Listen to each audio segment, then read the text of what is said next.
Hello YouTube and welcome to episodes 5 and 6 in the Koimonogatari reaction series, that being a smaller part of the Monogatari second season reaction series, the finale of which. Well, it's kind of weird, right? Because Hana Monogatari's, the way I understand it's OVA-esque to this, right? In that it didn't come out the same time but still has content that would be similar to season 2. Anyway, it's hard to say. Second season finale, that's what it says in my file set. Not much housekeeping today, just that this will probably be a split recording. So you will get 5 and 6, but 5 will happen today and 6 will happen tomorrow. So there'll be a little bit of a gap there. Hopefully I'm not cliffhangered too hard. Rightio, got the YouTube comments up for this week. Only got about 10 or so should breeze through these pretty quickly and get to the meat of the episodes. But either way, first comment here by Eben, which just says Tust, because instead of trust in last week's title, I put Tust. Now this is because I upload now at 5 a.m. So I'll go to work at 6, wake up at 5 a.m., upload the video, hope it all goes okay and go to work, knowing that I can fix it up later on if need be. But as a result, this is like the first thing I do when I wake up in the morning, so expect more of this stuff. But yeah, just a simple comment is enough to let me know, and I appreciate stuff like this, it's good. Either way, next comment here by Neilu. Hanakawa only really dyes her hair for school, because Japanese schools have weird hair colors and that kind of thing. See, this is a comment that I would call correct. It's correct, right? But it's not looking at kind of the audience perception and that kind of thing. This is the first time outside of the Hanakawa arc, and the ending of which, that we've seen her approach anybody with this hair color. So it's not a personal thing for her, no, but it's for the audience. It lets us know that, hey, considering the content of Neko Shiro, this is Hanakawa out of her shell a little bit, and informs the rest of the scene when it's like, yeah, she's being super honest. She's got her cards out on the table, as I said a bunch of times in the recording session. No, she's not trying to hide her character development from the school. Japanese schools are just like that. It's more that she isn't hiding it from Kaiki. She isn't hiding anything from Kaiki. And I think the first thing in the scene we see is the hair because of that. Either way, that's just my interpretation, so I don't know. It's what I took from it anyway. Next comment here by Trails to the Plus. A nice little Lend of the Lustrous profile picture there too, like that. Yeah, this opening's really cool. He truly is best girl, I agree. Kind of the karaoke as an idea. I think there's more informative comments about it later about the actual process, which I found quite funny. Upon recollection and editing, I was like, yeah, this actually makes a lot of sense considering what we learned back in Nisei about his philosophy, right? What is it? More valuable than a naturally good person is a fake that does good acts. So isn't that literally what Kaiki's doing right now? Even though he doesn't want to, his personal code would say no. It's kind of counter to that, and he's doing a good deed. I like that. So last week I said it reminded me of 2049, but yeah, I wasn't too far off the mark there, because it's actually a reference to just straight up Blade Runner. It's a nice little reference there. I mean, I guess you could say something to the point of advertising equals fake and then lying, and then tie that in somewhere with the stuff going on in Blade Runner. But honestly, I believe in this. Like, it's just a good excuse to have different visuals while we're having like a phone conversation, because just cutting to that phone screen, even though it's good, would be kind of boring, constantly used. I think a number of comments talk about this as well. Cat's Eye is a manga/anime from the 80s about 3 sisters who moonlight as art thieves. I think Nishio Asin, yeah, it seems like Nishio Asin is a bit of a fan. Hachikuju referenced Cat's Eye briefly back in Nisei episode 1 when they're talking about how the ED would feature the characters dancing as silhouettes. I remember this. Okay. Yeah, and I mean, if I was a fan of something and I was actually like creative and good at stuff, I would put references in, so that makes sense. Seems Kaiki knows a thing or two about manga as well, seemingly in common with Araragi, who will make references pretty often as well. That'd be pretty good at casual banter if they didn't hate each other. I mean, isn't that the way, right? They reflect each other so much, but they're always at each other's throats. It's natural enough considering the circumstances. Next comment here by Hibernate. Yes, I've definitely experienced this in my own watching of anime reaction videos and that kind of thing. Waiting for the next week is like watching it again, because you just want to get through it, especially because you know where the good parts are. You want them to get to the good parts. So yeah, I definitely feel this for sure. Apparently this is a good part now, so yeah, we're getting into it. I think this paragraph here will make a lot more sense once I finish, and once we figure out what Kaiki's actually doing. I will say this. I was going to talk about it later, but I'll talk about it now. We're withholding a lot of information. Like, what is in that closet? We still don't know. Are we going to learn what Hanakawa and Kaiki's notes that they're kind of swapping over are? Are we going to get that conversation now? Or is that going to be withheld as well? And it's all going to wait for one big reveal where the audience learns everything. I would think the latter, right? And again, keeps you on the edge of the seat. You want to see what happens next. This is the second time someone in this arc told Kaiki that he's like Araragi. And yes, more stuff about Cat's Eye here as well. I do like this. Hanakawa has a good eye for men.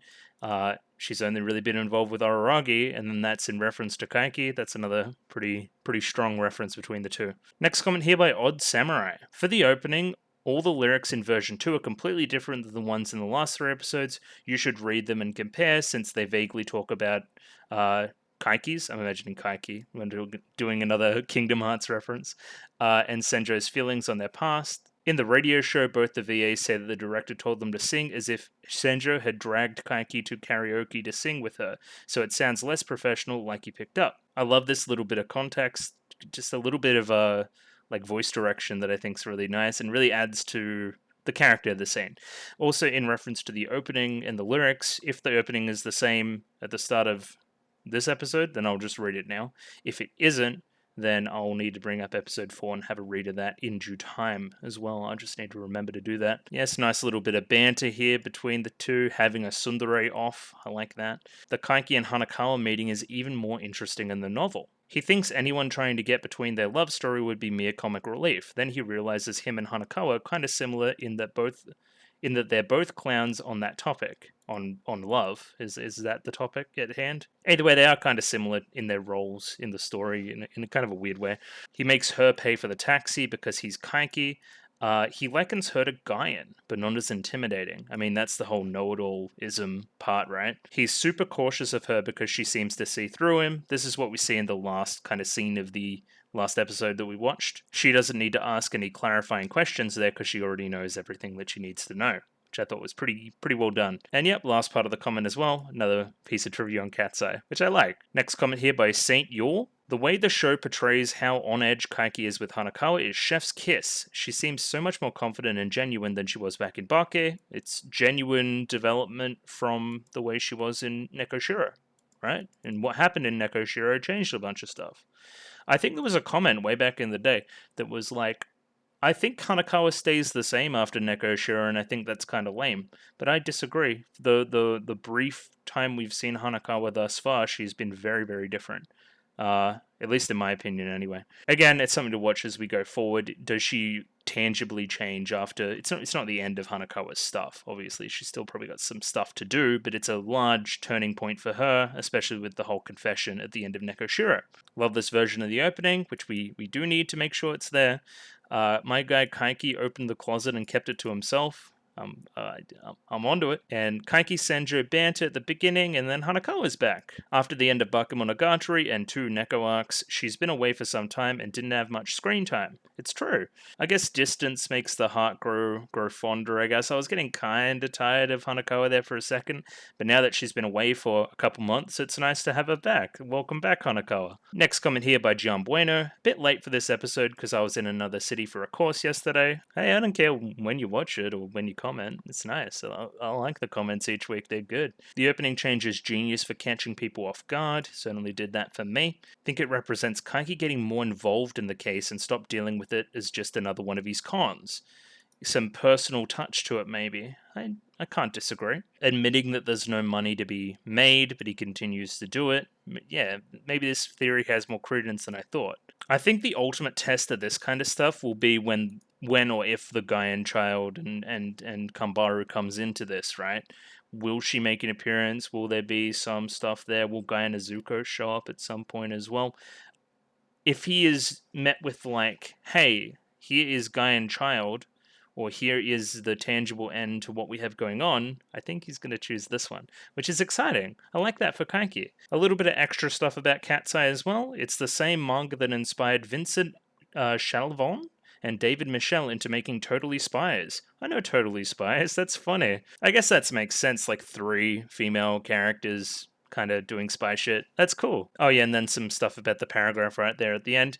It's weird, right? Whenever somebody calls something spoilery, it might not even be spoilery, but I have to avoid it. I can't take any chances, that kind of thing. And last comment here by Benjamin Lee. Pretty much spot on when it comes to Kaiki and Hanakawa being too humble and that kind of thing. He takes kind of, I guess, not offense, but he's like, woo up, it's fine. Even me, like not a complete layman to Japanese, but you know what I mean, right? Like, I could tell that she was being a little bit extra. And it would be uncomfortable, right? Somebody like way younger than you treating you with a ton of respect, especially for somebody like Kaiki who may not have a lot of self respect in that same way. It's like, you don't need to be doing this, right? And it just throws him off completely. Another way of interpreting this honorific speech is devoid of emotion and kind of businesslike in a way, like professional email, Benjamin says here. And that Kaiki can't get a read on a person if they're being kind of devoid of emotion using that professional like speak, so maybe that threw him off as well. Then his final paragraph here just says, not sure how grammatically correct this comment is. The way I understand it, you're like multilingual, which is at least 2 more languages than I know, so, because I hardly know English as well. Anyway, I digress. Yeah, so only the 1 episode last time, so not much of a recap here really. There's a mystery afoot as to who left that note that said kind of stay away from this, essentially, right? Like really, really vague. So it could go in a number of different directions based on what we've seen in the arc thus far. Following that is like a fantastic multi-leveled conversation with Senjo that goes in a lot of different directions that I broke down quite thoroughly last week, I believe. Kaiki doesn't heed the warning of the note and kind of goes back and talks with Nadeko. He brings sake and more money along, essentially trying to cheat his way out of the 100 prayers situation. That's the way I read it anyway, which is a little bit dubious, but sure. And then Kaiki is met by Hanakawa, who essentially says that we should share notes and is really, really open. Essentially, all cards on the table. Hey, this is what I have.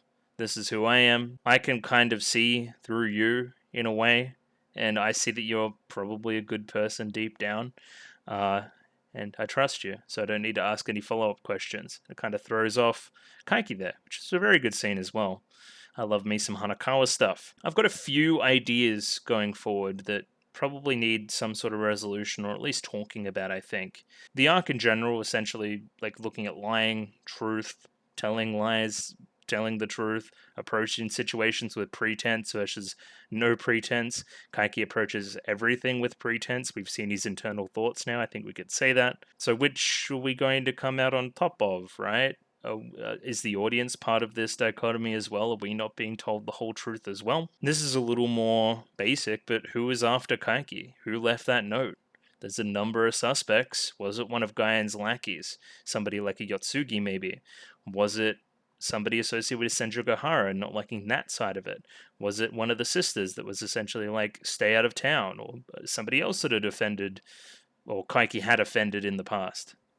It's hard to say at this point. I'm pretty sure we'll learn in these 2 episodes. Does Kaiki have another level to his plan? It's something we need to watch. Again, withholding information. It'd be weird seeing internal dialogue and then some stuff being flipped on its head, but again, we're going to give Nisu poetic license to do whatever he wants here, I guess. Will we see other characters? I theorized before about Kambaru and the Guyan child being presented as a tangible option for him and him declining that. I think we may go in a direction like that. Will we see an Araragi? I doubt it, but it would be quite interesting to see Araragi framed very differently as well. I think that would be something to watch. Will we see a Guy Nezuko? Will we see a Yotsugi again? I'm pretty sure we will. We see Yotsugi in the ED. You'd think that she's still involved. And maybe a Kaganui, maybe even an Oshino Meme, but I think they're saving that for later in the series, I think. And yeah, just one thing that I thought of just then as well. Don't get manipulated by Nadeko. She may be pulling something here as well, and going every day and seeing her every day, you may be lulled a little bit. So something to watch for Kaiki maybe. Maybe he'll be the one under somebody's thumb this time, which would be interesting. So some predictions here. I think shit's going to hit the fan by the end of this episode. If we're following a similar Monogatari arc structure, we're probably going to end season 2 in a pretty concrete way. Like, we're going to need a full episode for that, of wrapping some stuff up and some conversations. I don't think we're just going to end very abruptly. Therefore, pacing wise, I think that there needs to be some larger reveals I'm thinking like Atori Monogatari, the end of episode three, the second to last episode in that arc, uh, is essentially when shit is about to hit the fan, and then we see shit hit the fan, or we don't actually, we'd already seen it in the past, and then there's a long justification for why. I think something similar may happen here structurally. Again, I'm predicting Gaien and Yotsugi involving themselves. You didn't heed the warning once, we're going to take action now, something like that. Again, some information being kept from us, watch for that. And expecting a big finale just from the general feel of the comments and that kind of thing. People are excited for these 2 episodes. They're big episodes, so I should put on my thinking cap and get ready. In saying that, just got to do my shill stuff and then we'll hop right in. If you like the video, consider liking the video. If you like the video and you want to see more, consider subscribing to the channel. Comment below anything you thought about the episode, anything I can do to improve my presentation, comment below. I'm doing follow for follow on Twitter, so follow me on Twitter if you would like me to follow you back. And the Discord, join the Discord, love the Discord stuff. Potentially a new channel in the Discord soon as well, something to keep an eye on. I'll figure it out. It'll either be up sooner or later. I'll keep saying it. Either way, jumping into episode 5 of Koimonogatari right now. Rightio, got episode 5 of Koimonogatari up here ready to go. Let me pop that up on screen there. 25 minutes flat on this one, so please sync up accordingly. As always, picture-in-picture in the description below, and using the Call Girl subs. And yeah, just jumping in right now, gonna give it a 3, 2, 1. Rightio? 3, 2, 1, go. Okay. I hope I do soon as well.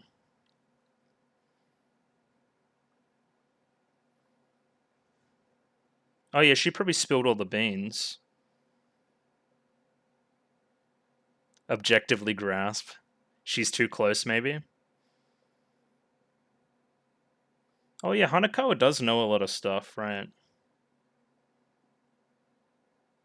Well, I didn't even know that.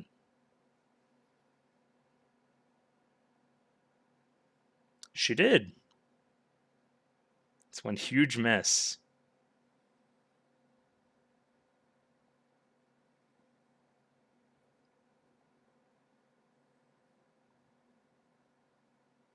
What was it then?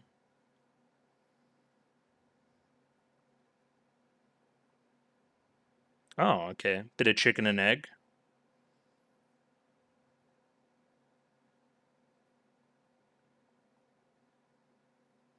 Okay.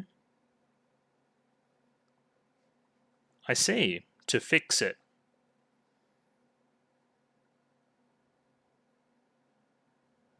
I feel like it was more behind the back, but I guess we'll see. Innocent, huh? There's no reason to inquire further. Have you? I forget. Oh yeah, you did. I remember. I like this too. The reflection. Oh.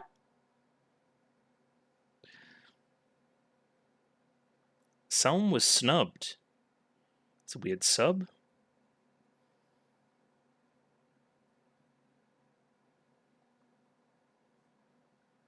Oh. To what she was truly like.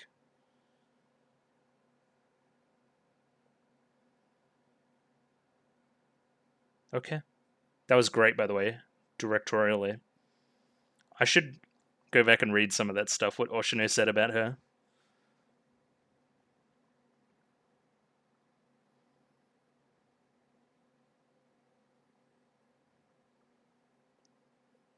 Yes, that was part of it.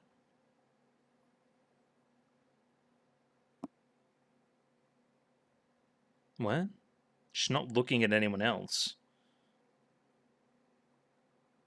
How do you save her, though?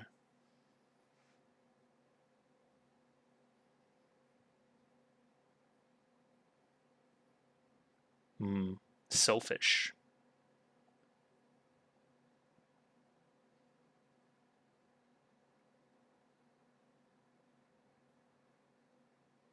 Yeah, she's not. She's very different.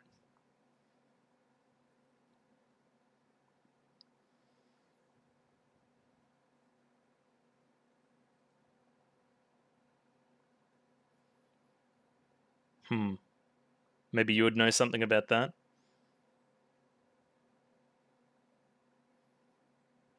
Ha! I agree.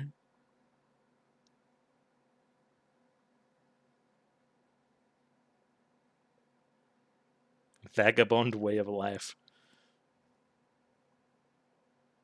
Lots of thoughts by Kaiki as this is going on. What do you mean?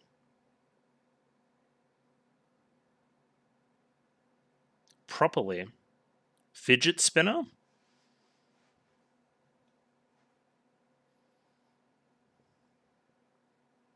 We'll say. Kaiki seal of approval?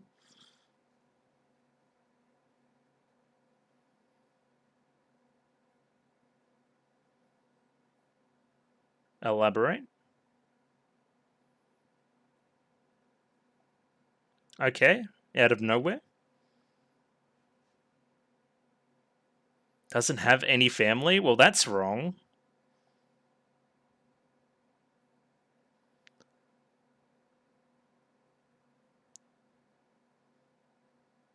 Exactly. And you're either lying or you don't know. With both of which are interesting.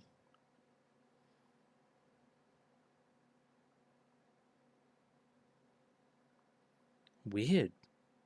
That's foreboding.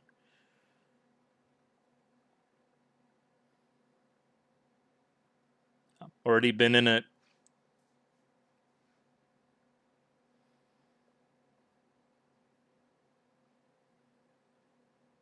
Never ever open.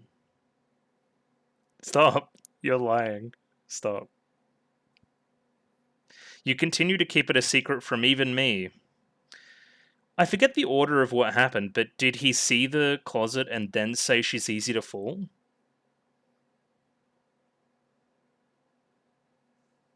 Okay, that's speaking in riddles.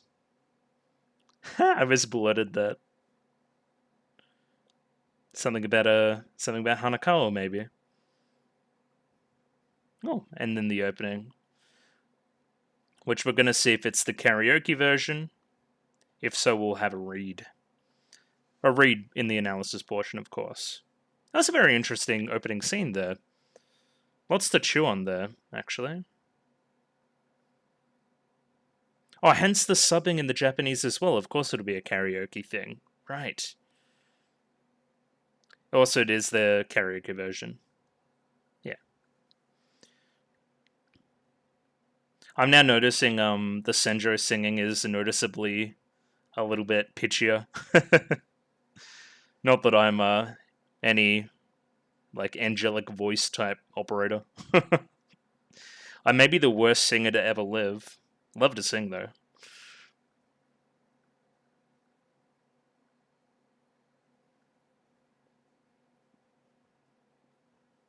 There's still hits though.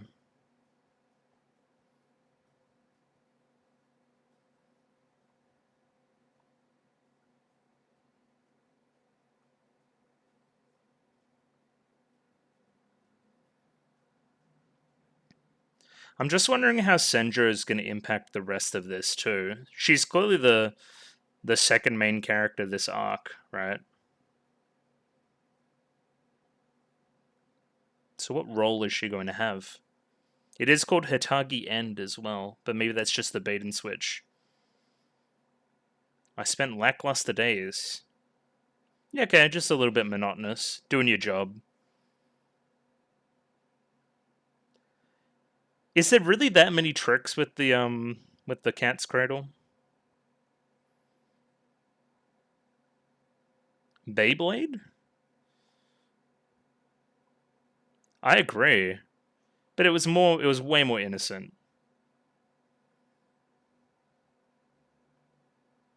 What was that?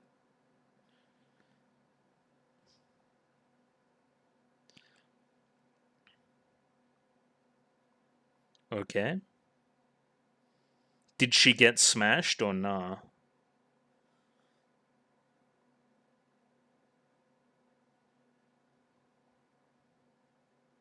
Yeah, it's kind of leveled.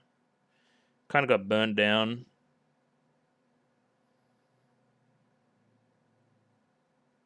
Yeah, it's a little bit depressing, honestly.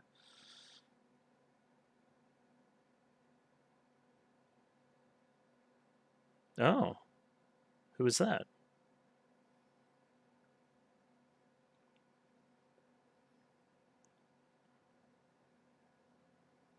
Why are you telling me?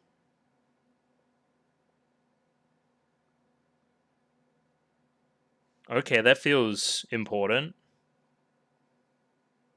It is the day of the plan. Okay, sure, everything will go well. There's only like 40 minutes left. Probably be more.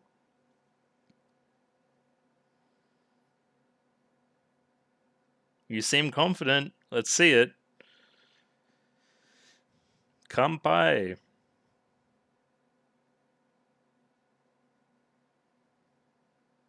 What do you mean? Okay. Interesting. Yeah, but I don't feel like she's playing around as much as you.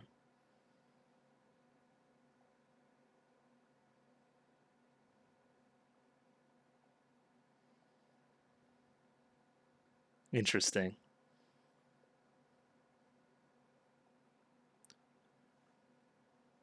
Okay. You're really cagey about it, Kirky.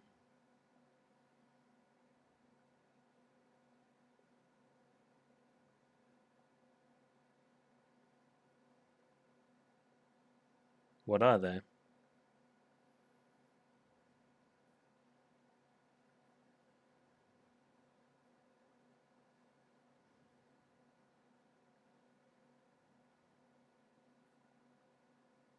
Okay.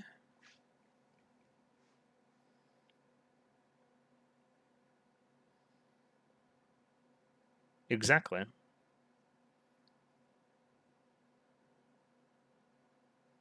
He'll ruin everything.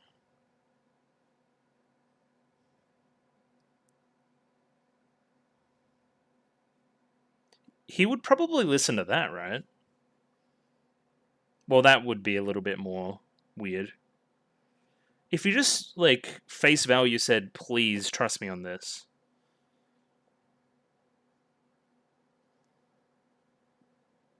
It's just his nature.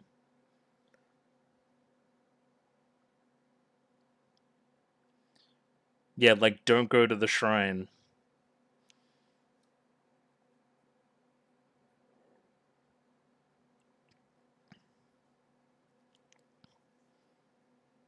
Ooh.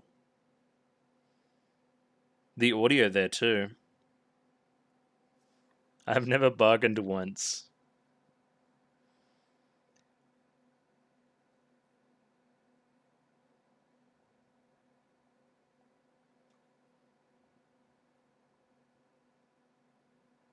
Save her. Save her's interesting wording, too. Interesting. The part that isn't you. Well, take that all the way back to not Hatagi Crab. Mayoi Snail.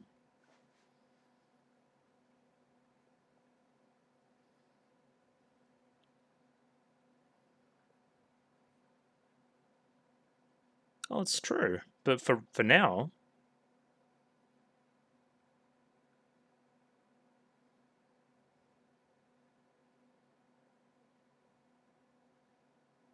what, that it might just end? Oh,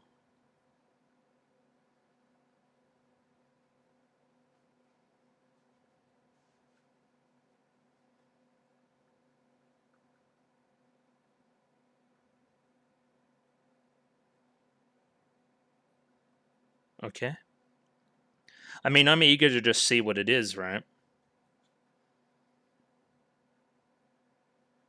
Yeah, just try to focus on, like, algebra while your life's on the line.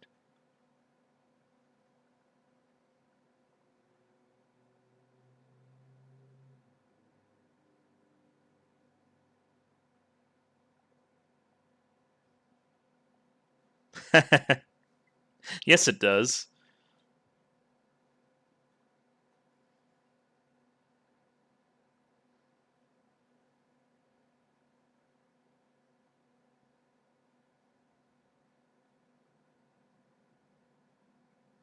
Huh.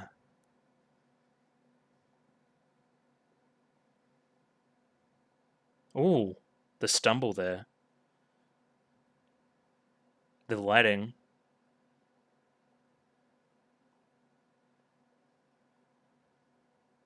Ooh,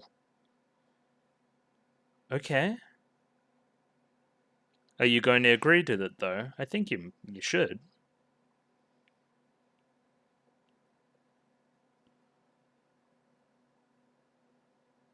Okay, need more context there. I thought the whole thing is that he fooled you. Oh, she's back. She's doing the thing again.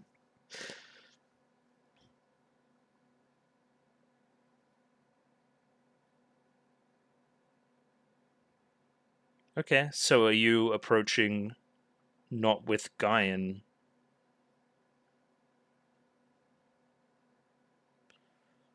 Well, that was great. Holy shit.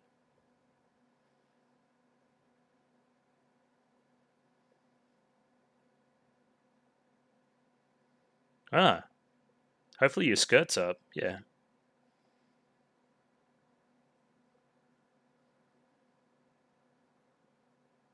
Okay.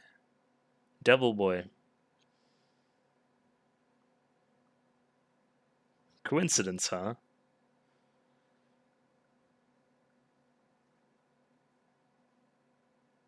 Red. Yes.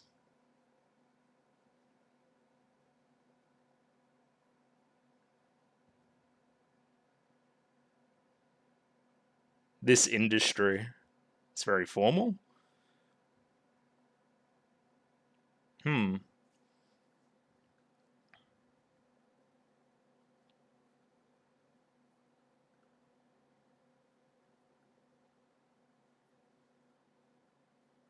Okay. Someone else's girlfriend.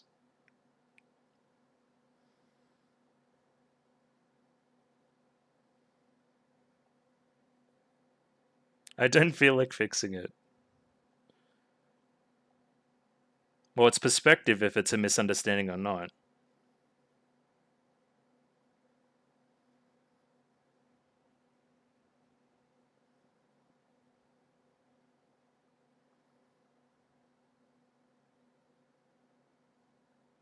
Swindled a pretty big religious cult. Oh. Yeah.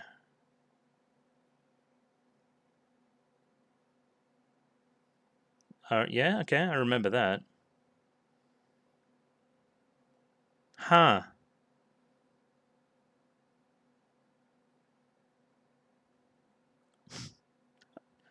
Ranking of cults?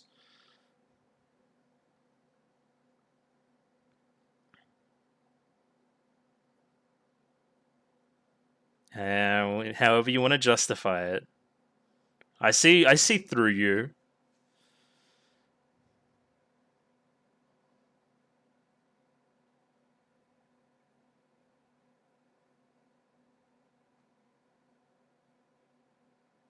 Failure as a job.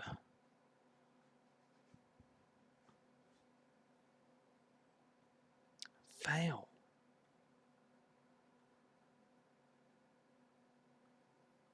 Oh, the music is building too. Unfitting for him again. Try to save her.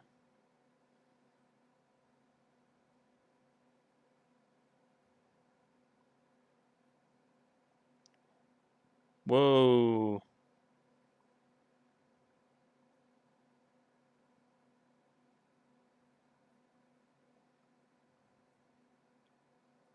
And now you're lampshading it, kinda. Ha. This is very clever.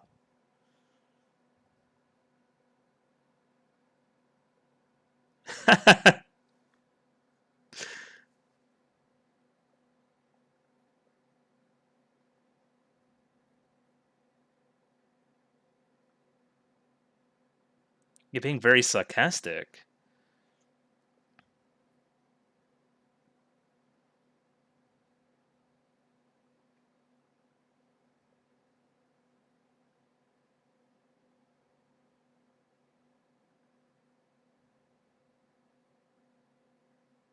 Huh, don't really know what you're doing.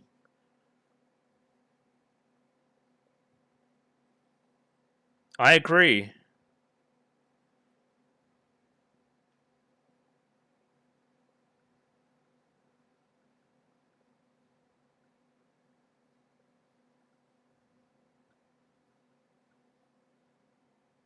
With an ordinary train of thought.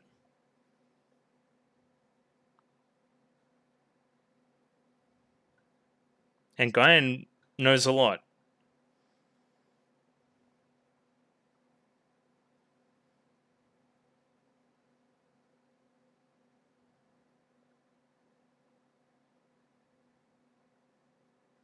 This is great. Fragile.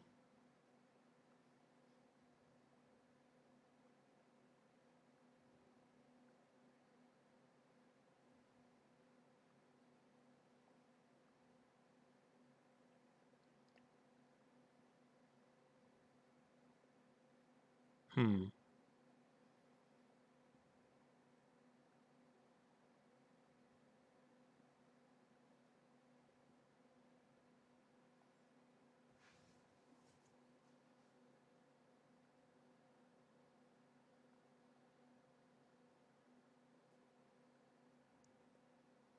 What do you mean?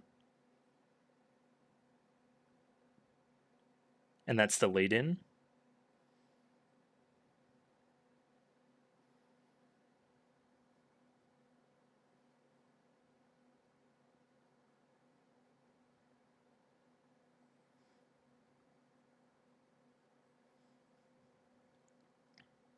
Huh.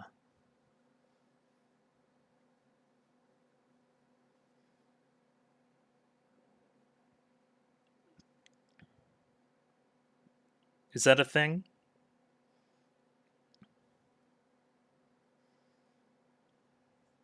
Okay, interesting that you're saying that.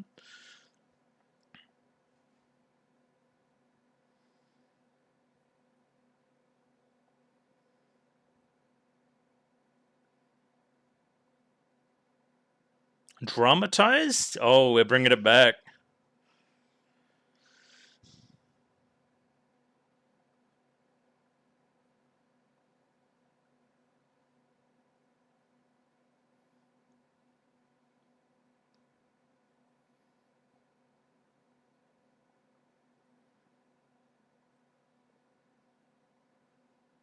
She took the bait. His slave. Your wish.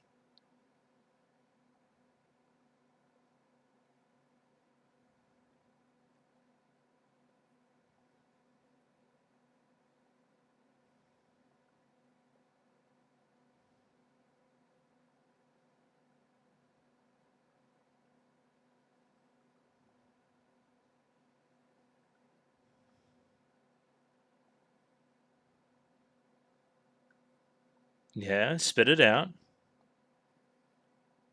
Traffic accident. Oh shit. So we're coming together.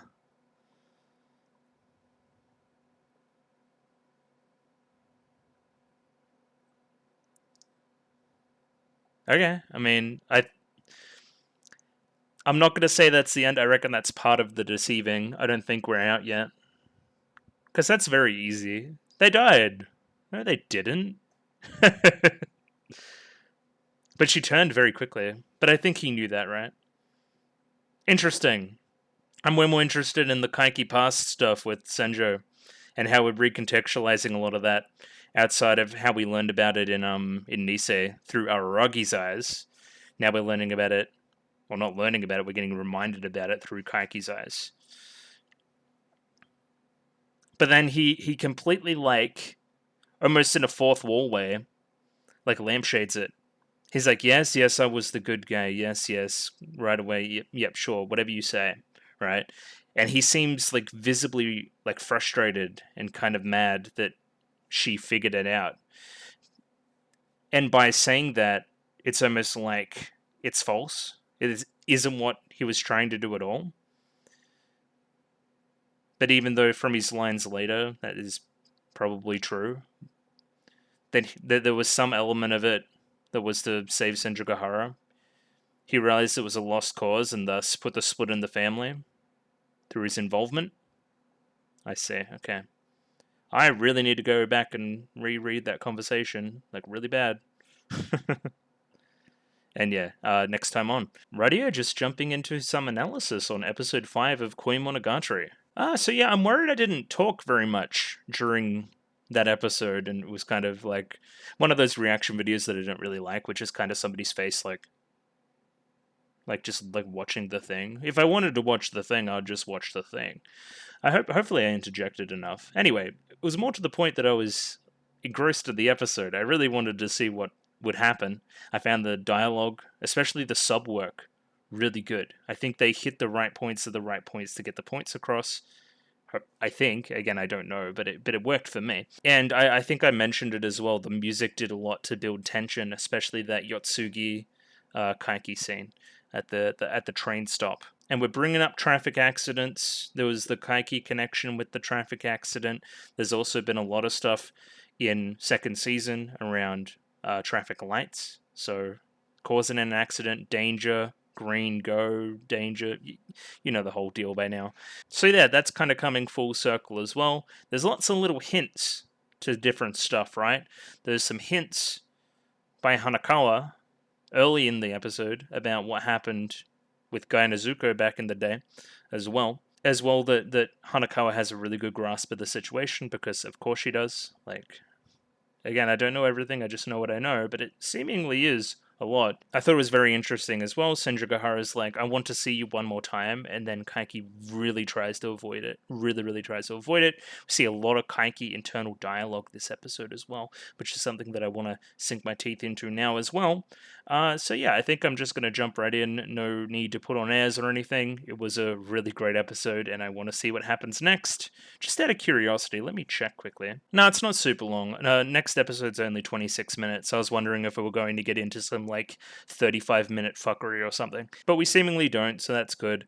Yeah, I'm just going to jump into the episode now. It was really good. Kaiki narrates the conversation as well, instead of it actually playing out with Hanakawa, if that makes any sense. Like, this is what I got from it as the narrator, rather than it like just being displayed, which I think is an interesting choice. I finally got a firm grasp on all the small things that happened. Blink 182? But anyway, I think these are the final pieces of the puzzle being put into place for him to enact his plan at the end of the month. After listening to Hanakawa as well, I was more able to objectively grasp the situation, rather than listening to Symphogear go on, because Hanakawa is obviously not as close. Like, if it was my life on the line, I would definitely say things in a more favorable way, you know what I mean? So I found out about Nadeko and how she became a god and all that, and the damage that went on from that, and that kind of thing. Found out about Gaia Nezuko, what she did in that town, how she wanted to make Shinobu a god. Araragi refused. Orgi somehow got wind of that, told Nadeko that the charm's in there, and like there was some implication here in a later line that the Nadeko part of it was also involved with Guy Nezuko. You know what I mean? Like Guy was still pulling the strings there. But I disagree. To me, it seemed like Orgi was doing it behind her back in a way. But I guess we need to see that some more. I think I'm trying to remember something around Orgi's words on Guy Nezuko. They weren't favorable from memory, or maybe I'm just completely making that up. I don't know.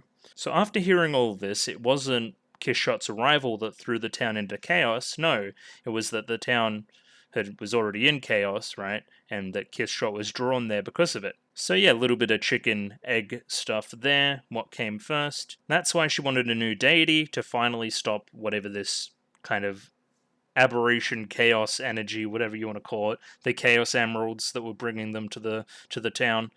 She wanted to put an end to that with a god. And Araragi flat out refused. And I think we can understand why, right? If anything else we've seen from the rest of the show, the relationship between Shinobu and Araragi is tight. It's tight as. So of course he was never going to do something like that. And there's killer lines all through this. An innocent junior high school girl, you say, huh? Well, that whole arc was about how maybe she's not so innocent, right? She's not quite the victim. Cool, shoutouts to the framing in this part of the scene as well. How would you describe Nadeko? Timid, shy, afraid of strangers, well behaved. And this part of the line is in a reflection, in a mirror, I think it is. And then we zoom in close on the mirror. That was not my impression of her at all, right? Those statements that should have been affirmative were not. The impression I got from her was someone was snubbed. This is probably a translation thing, right? And they go on to explain it's more like nobody really got to know her. Nobody was actually let inside what she was really thinking. And she didn't want people to be let inside either. Like, everybody is getting snubbed of meeting the real Nadeko. And the real Nadeko is such a nebulous concept, right? With the whole Kuchinawa situation, right? And what was going on there. I don't think we'll really know what she was really like. Maybe Kaiki has a clue in, considering the closet. Oshino was concerned about Nadeko in the same way as this as well. What might happen from this. Really trippy looks at Hanakawa here as well. Lots of different angles. Like, really well directed. Throwing off a lot of different lines, but then hits him with that demo, that butt. In reality, I don't think she's in love with anybody. So chaos, chaos, chaos. Stop. This is what I think. And way more calm, right? I don't think she's in love with anyone, right? She may think she's in love with Araragi, but Hanakawa, who is somewhat of an expert on the subject, doesn't think so. She's not looking at anyone else. Unsure what that means. Like, not looking at anybody else romantically, and that's why she kind of hyperfixated on Araragi. Is that what we're getting at? Either way, Kaiki thinks after that line, well, she more or less has a keen eye. Is that affirmative or not? And Hanakawa notes here that she also wants to save her. And there's some very, very, very interesting stuff here regarding saving Nadeko being the best option, the best end. And the last time Senjogahara was involved, Kaiki potentially made unforced errors in the pursuit of saving somebody as well. You know, he did something outside of his normal actions. And that's why Gaian's concerned.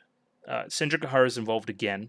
It may not even be about Senjogahara, it may be something else entirely, but the cases are too similar between this and what has happened in the past with Senjogahara. The last time that something happened like this, that she's worried. She's worried that he may make some brash decisions, going outside of his comfort zone and maybe fucking everything up, essentially. As a matter of fact, we later learn that Gaian expects him to lose. Gaian expects him to lose. The only request I received was to deceive Sengoku Nadeko. There was no request to save, but, you know, there was also no request to do all that other stuff for Senjogahara in the past, if all of it is true. So Hanakawa, if you intend to save her by turning her back into a human, you may not have met her since she's become a god, but she seems very happy right now. Yeah, but Hanakawa is an expert on people seeming happy, but aren't really happy inside. That's been Hanakawa's life, essentially, right? Saying that, yeah, no, I'm fine, until it got to being too much, and a whole aberration spawned out of that. That was a whole, 3 or 4 arcs. And this is Kaiki's thoughts on that, the assertion that even if you say you're happy, you might not be happy. She seems to think so. She seems to think so quite adamantly. I don't know. I wonder if it's based off her own experience, kind of confirming what I already said. Nice. It's nice that the show backs me up. And Kaiki's like, oh, well, that's all well and good, but after I deceive her, you can go save her, right? But isn't that increasing the difficulty of my job? I was planning on my vagabond way of life right after I graduated, but things aren't going quite as I planned. Well, isn't that quite endearing? Isn't she just cute as a button? Kaiki's thoughts there as well. He says she shouldn't try to imitate what Oshino is doing. Is that what she's trying to do? I don't know. This kind of Hanakawa Oshino stuff is weird. Hanakawa questions Kaiki here. Can you actually deceive her? A lot of people are questioning him on this arc, which is funny. Every single time he says it's easy to deceive that girl. To save, not so much. Is he going to try to save the girl? Is he trying to have his cake and eat it too, right? Or is that merely not accepting who you are and what you're good at? We're gonna have to say, I don't know. This is very interesting.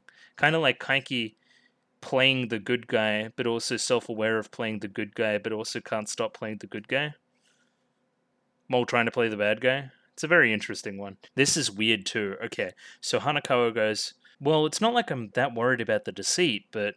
And then kind of like pauses for a sec, and then asks this question. Kaiki, can you tell me a little bit about Oshino-san's family? Clearly invoking Orgi, right? That guy doesn't have a family. I don't have a family either. What's wrong with that? You either know, and you're lying, or you don't, and that's weird. Who the frick is Orgi then? From this edit here, when she says niece, and then it's like a sound effect, like a pretty sharp one, like paired with big red text, well, not red text, but you know what I mean. It's pretty clear that he didn't want to hear that word. That's what I'm getting from it, which means that he probably knows of Orgi and doesn't want to let anybody else know that he knows, you know? There's something there. There's some kind of history there, you know? Ah, but then there's this, right? This is all very sudden. Oshino has a brother or a sister. What gave her that idea? Maybe he doesn't know, because this is internal thoughts. What is going on with the Orgi? I've spent so much time just like looking into the camera and saying, what the fuck is an Orgi? You know, what's going on there? And this is clearly going to be something later. It's not like he had a family that left or anything like that, right? He was just born to be all alone in this world. Like, that's clearly like something's going to happen, right? By the way, come to think of it, there was such a story in the middle of the conversation. Invoking the closet. Okay, this is interesting. Yeah, so Hanakawa knows of the closet because she was told about it by Araragi. Kaiki doesn't reveal what he saw in the closet or like that he knows what the closet is or anything like that. He kind of just leaves it all hanging, right? Yeah, I kept it a secret, huh? And the reason why is very interesting. Hanakawa posits that it must have been something very valuable if she was keeping it hidden like that, right? It must be something of great importance, something that'll change our whole perception of what has been going on. Then Kaiki has this to think of, right? That's not true. It's something so insignificant that it won't do any good. What? What could it possibly be? What's in the box, damn it? He even notes that he almost blurted it out, just it was so insignificant that he didn't even consider it of importance, you know? Which is counter to its placement in the story. I don't know, this is very weird. I think there's still some twists and turns here to go, right? In this last 26 minutes. And now we have the opening, and we're going to read the lyrics, because apparently they're different and may imply some things, and Senjukahara's lines we need to pay attention to. I'll try to note when they're different. And Kaiki's lines, I'll try to note when they're different as well as when they're singing together. First two lines, Senjukahara, my tears have frozen my memory. Why did I shed them to begin with? I cried so much that I forgot why I was crying, kind of, right? Also, one thing I noted in the lyrics there is an omoi. Omoi is a word there as well. You can kind of still see it up the top there.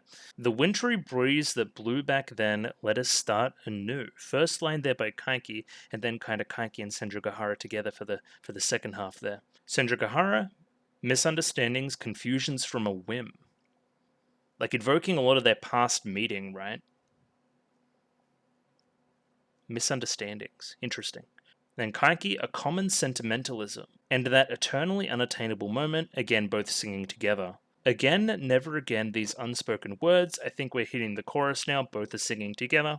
Although young, although kind, numbed my memories, kind of talking about these words. Again, never again, these unspoken answers. Although sad, although lovable, just require your warmth.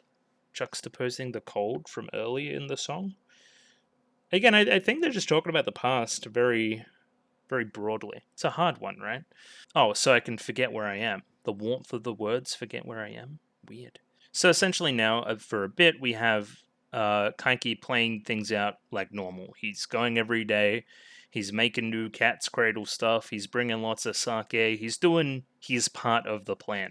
One thing, I paused here, he's keeping his coffee balanced on his knee, which is very impressive, but also he went to the shrine and played with her. It's not as bad as it sounds, and he makes sure that the audience knows that. We sometimes play with the other toys, but at the end, we always return to playing with the cat's cradle. Weird. Okay, I wonder why that was a side note. I feel like the sake is going to be relevant at some point too, just putting it out there. I don't know why you would include it without it being relevant, right? Also, Cram School mentioned Pog, but also the Cram School burned down, has not been rebuilt. I don't know why it would be rebuilt considering it was an abandoned building, but I digress. There was the fire there. That is seemingly the climax to whatever is happening with the whole, Gaia Nezuko stuff, right? That's the timing, the way I understand it, in August. Again, just quick review. There is a moment in where Kambaru has to meet with Araragi at the cram school, right? And then later that night it burns down. That's the way I understand it anyway. So something clearly happens there. Again, the burning has some implication to be about the Hanakawa side of it, but we'll see. We'll see. This is weird. So there was a coincidence, right? I happened to come across an acquaintance, a girl named Numachi Roka. Ruka? Numachi Roka. I met this child several years ago in a different town. That was information that may come in handy later, for instance in the future when I become acquainted with Kambaru Saruga. What the hell are you talking about, man? Like, this is clearly important. I should write this down somewhere. Speaking of writing things down, hang on, I'm gonna do my Google Docs stuff here in a bit, my timeline stuff. But yeah, what the hell, right? No, not this one, the other one. Yeah, yes, this one. I remember now. Okay. Cool. The stuff in red is the new stuff. Kaiki chats with Hanakawa and plays out his meetings with Nadeko according to plan. The end of January approaches and Kaiki is going to do the deed. Senjo gets cold feet, question mark. Again, I'm going to reread. Kind of at least nervous about the whole thing, how it's kind of an end point for their relationship, and a bunch of other stuff, which we learned that kind of the past with Senjo has a lot more importance than we think, leading into the Kaiki talks with Yotsugi, and there's some revelations, true or not, about his past jobs. Again, oversimplification, we're going to get into it. And Kaiki begins the deceiving of Nadeko. It seemingly is going poorly, but we're going to see. I think this is all part of the plan. And yeah, just as I was talking about, Senjo Gahara is on the phone with Kaiki. It's going to happen today. It's the 1st of February. He assures Senjo Gahara to not be nervous. Like, you should play out your day completely normally. It's all going to be fine. And this is a visual used a lot for Senjo Gahara in this conversation. Again, she's not present. She's on the phone. But we're using visual language to display kind of her thought process a little bit, right? And this is just like confusion. Total confusion, dizzy, like nervousness, butterflies in the stomach type stuff, right? Which again tracks with what she's going to talk about later in the conversation. Kaiki, when I consider that this may be the second to last conversation I have with you, I do feel a little bit lonely. I feel like this is kind of true, right? She clearly felt stronger about the past than he does, right? But he still felt strongly enough about it to go out of his way to do something for her, right? Senjo Gahara said something she clearly didn't mean. I wondered if she thought she could trick me with such a thing. And I felt somewhat offended, so I did this. You think she's lying? I think the exact opposite. It's a love-hate thing, right? There's elements of it where she's like, I'm happy that you're going to be out of my life, right? But clearly she still, whatever feelings it may be, she still feels strongly about him, and cutting somebody like that out completely is still a choice. It's still a heavy choice, you know? So I responded with something I didn't mean, although it may have been rather heartless. That the past was rather fun. Creepy, she's not someone who laughs that much.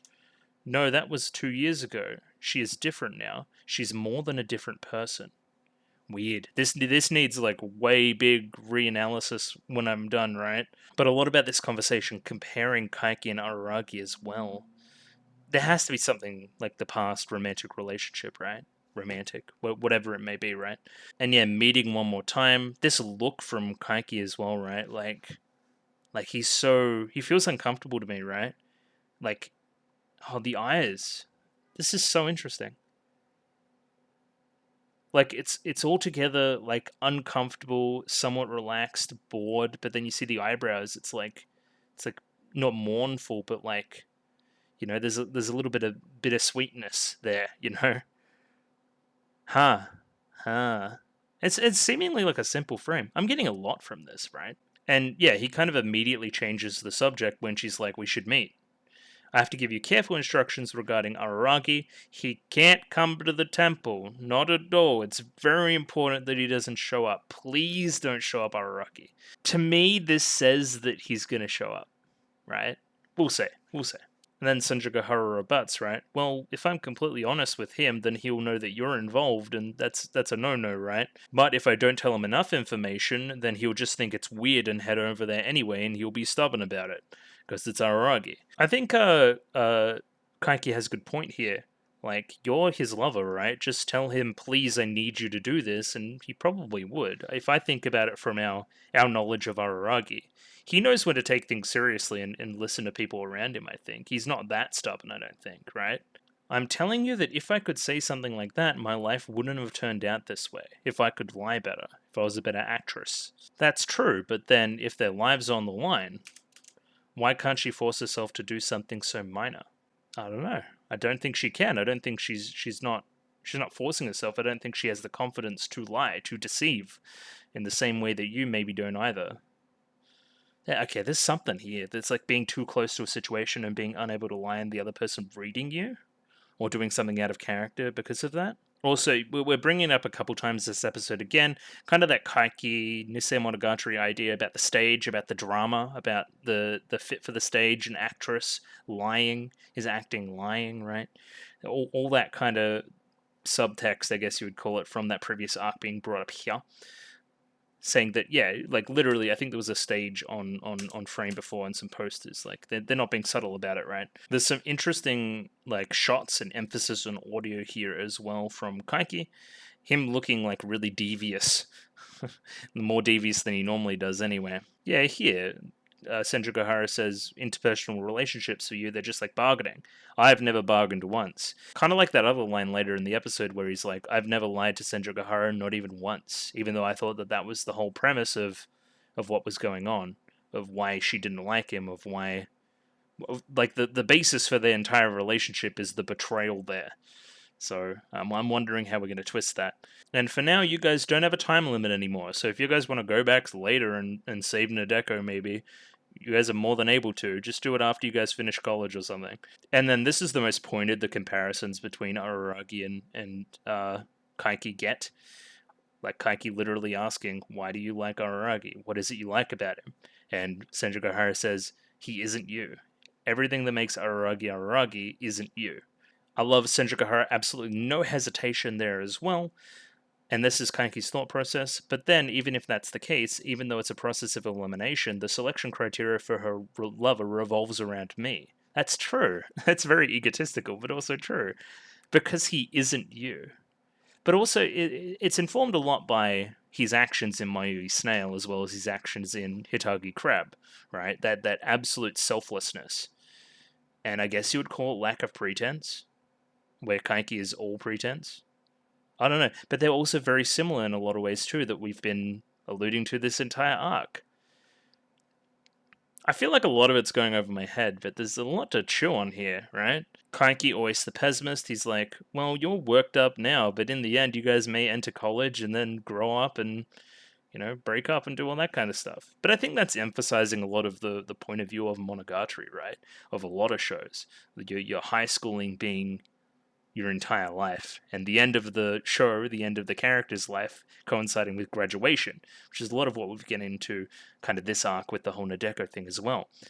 In reality, this is most of the time true. You think it's all very important, and then you look back on it and laugh later. That's just life. But for now, for the perspective and the seat we're sitting in for the majority of the show, this seems like the most important relationship that has ever existed. And I think a lot of that gravitas of the relationship is because it's in high school, right? I didn't feel much meanness from what he said, but they both comment on it that it was pretty mean. Why am I saying such mean things to a high school kid? I feel ashamed of myself. I don't know if this is sarcastic or not. Either way, he changes the subject very quickly.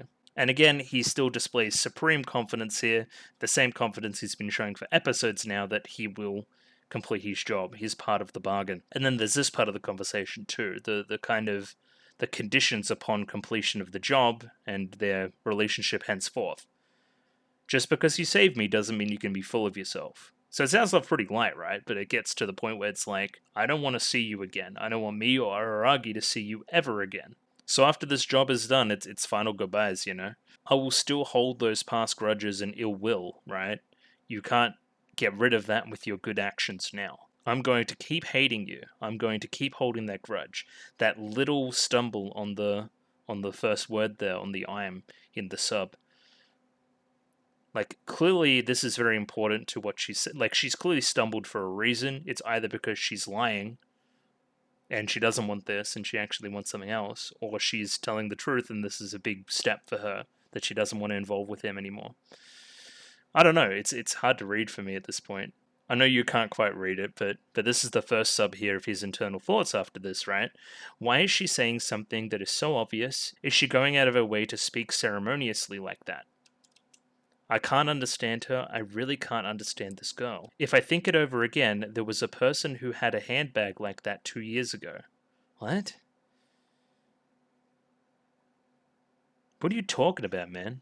I don't understand this at all. Also, the idea of the sun here, the sun, I guess, setting here?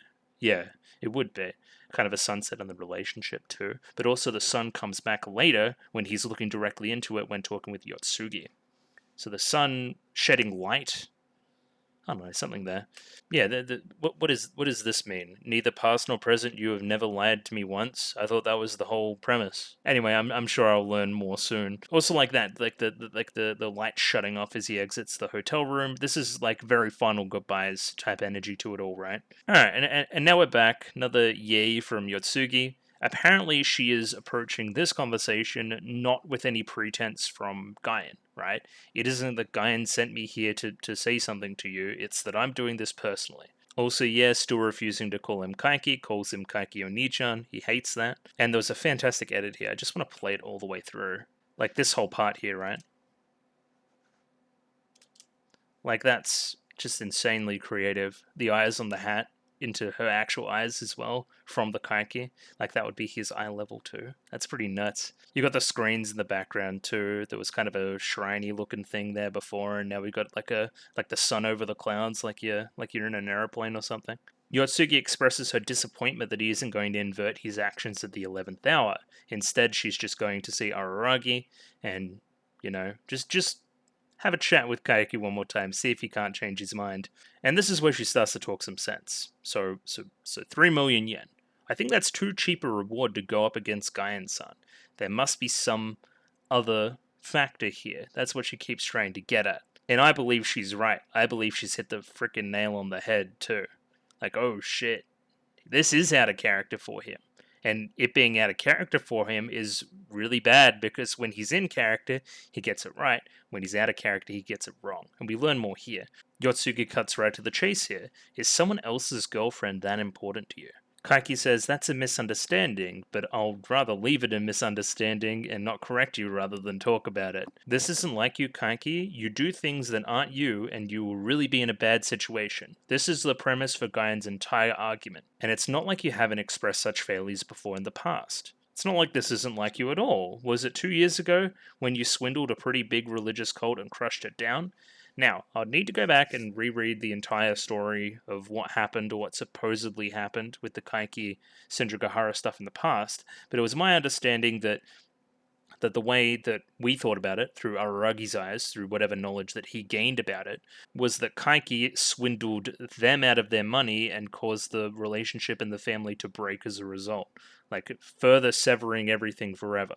Like, it's irreversibly fucked. And Senjugahara hates him because he's the man that split her family apart. And then we later learn from what Kaiki says is that you were in love with me. And it's like, oh, then she gets really bashful and angry and stuff. I remember, I think. This is the part we didn't know. We didn't know that in the background, he also swindled down the religious cult. He used his actions, not of a job, out of his own free will to do something like this. And that's when the music starts, right? She's onto something. Kaiki like grimaces slightly, goes, like, oh shit, here we go. It was not direct, but Yotsugi was helping there too. That was for Senjugahara as well, right? It was that evil cult that the girl's mother fell for, or rather was framed into. What is this? What does framed into mean in this context? It didn't make you much money at all, but you chose to crush it for her, right? And in the end, the mother merely moved on to another cult. That was all well and good. And from the outside looking in, it solved absolutely nothing. But no, it didn't. Emotionally, it solved a lot. And we can think that maybe Symphogear is the woman she is today because of such actions, right? It was very formative for her that he was there, helped split the mother away when he did, and then was able to change her like that. When he noticed it was untenable, he did something out of character and pursued something that wouldn't be done according to the Kaiki rulebook. And yeah, okay, so the conversation here starts, right? Like, for me, okay, I thought this was building up to a more, like, dramatic, like, Kaiki, like, breakout, like, shut up, like, type scene, you know? But instead he chooses to lampshade it, which we'll talk about later. But, like, for now, he's just, like, trying to under-talk it, right? He's like, it was just a tip, it's fine. Merely harassed some people, it was fine, it was nothing, right? But it wasn't nothing. You clearly did it with purpose. You would have done nothing. You would have been purely financially motivated if it was nothing. And yeah, that thing was a failure as a job. I'm not going to be too cut up what you think about it, but it was, right? And yeah, that's what Guyan's afraid of, that you'll fail again this time. Guyan isn't worried about the town, she's worried about you, your well-being, your body and soul. The Kaiki might do something unfitting for him again. Why is she concerned, though? I don't like it when a senpai like that tries to act so patronizingly. Interesting. So we as she's saying, right, so you did this for Symphogear and you tore the family apart to the point where the divorce was the only option because the mother was untenable, right? The whole thing's turning upside down. Our understanding of Kaiki turning upside down as well. And yeah, this is where it is, right? We literally see the sunlight on him, and he's like, yep, you've actually got it correct. I was actually really the good guy all along. You've got it, which is exactly what I was thinking. So I think this is really clever writing. They're saying, yes, this is the arc we're going for. Yes, I'm kind of embarrassed about it, whatever. He's all very matter of fact about it. And we're pairing it with the sunlight, like we saw the sunlight before in those last like conversation with Symphogear on the phone, right? Yeah, don't tell anybody. It embarrasses me. But I think there's some truth to that, though. Please don't tell anybody this. Noticeably nervous here. Noticeably different in the VA work. Like, he's being really challenged on this, really flustered by this. Yep, you're right. Should be careful not to repeat the same errors. He's trying to, like, rush through the conversation, get it out of here. And the tone of the whole conversation, again, I'm going to keep saying, it's, like, very quick to agree with her, to get her to shut up, right? To stop pressing, right? Yes, I agree with whatever you're saying. Please stop talking. And then starts to blow up here a little bit. Why are you talking to me about this? Why are you telling me such? Maybe you don't know what you're talking about either. Maybe you're not as sure of yourself as you think, the same way that I'm not sure of myself. Turning it on her a little bit. I think the success rate is really high. With an ordinary train of thought, you can fool Sengoku Nadeko all you want. But in times like this, you always fail. You have always failed, right? And that's what they're concerned about. Yeah, that's all I can tell you. And then I think that their conversation stops here and we get a little bit of internal stuff from Kaiki. When I first met Symphogear Hitagi, in other words, 2 years ago, thought she was a pretty fragile looking kid. Again, very broad, both maybe physically and a little bit more mentally. That image hasn't changed even till today. I still think of her as that kind of, fragile looking kid. That's why how she is today is a miracle.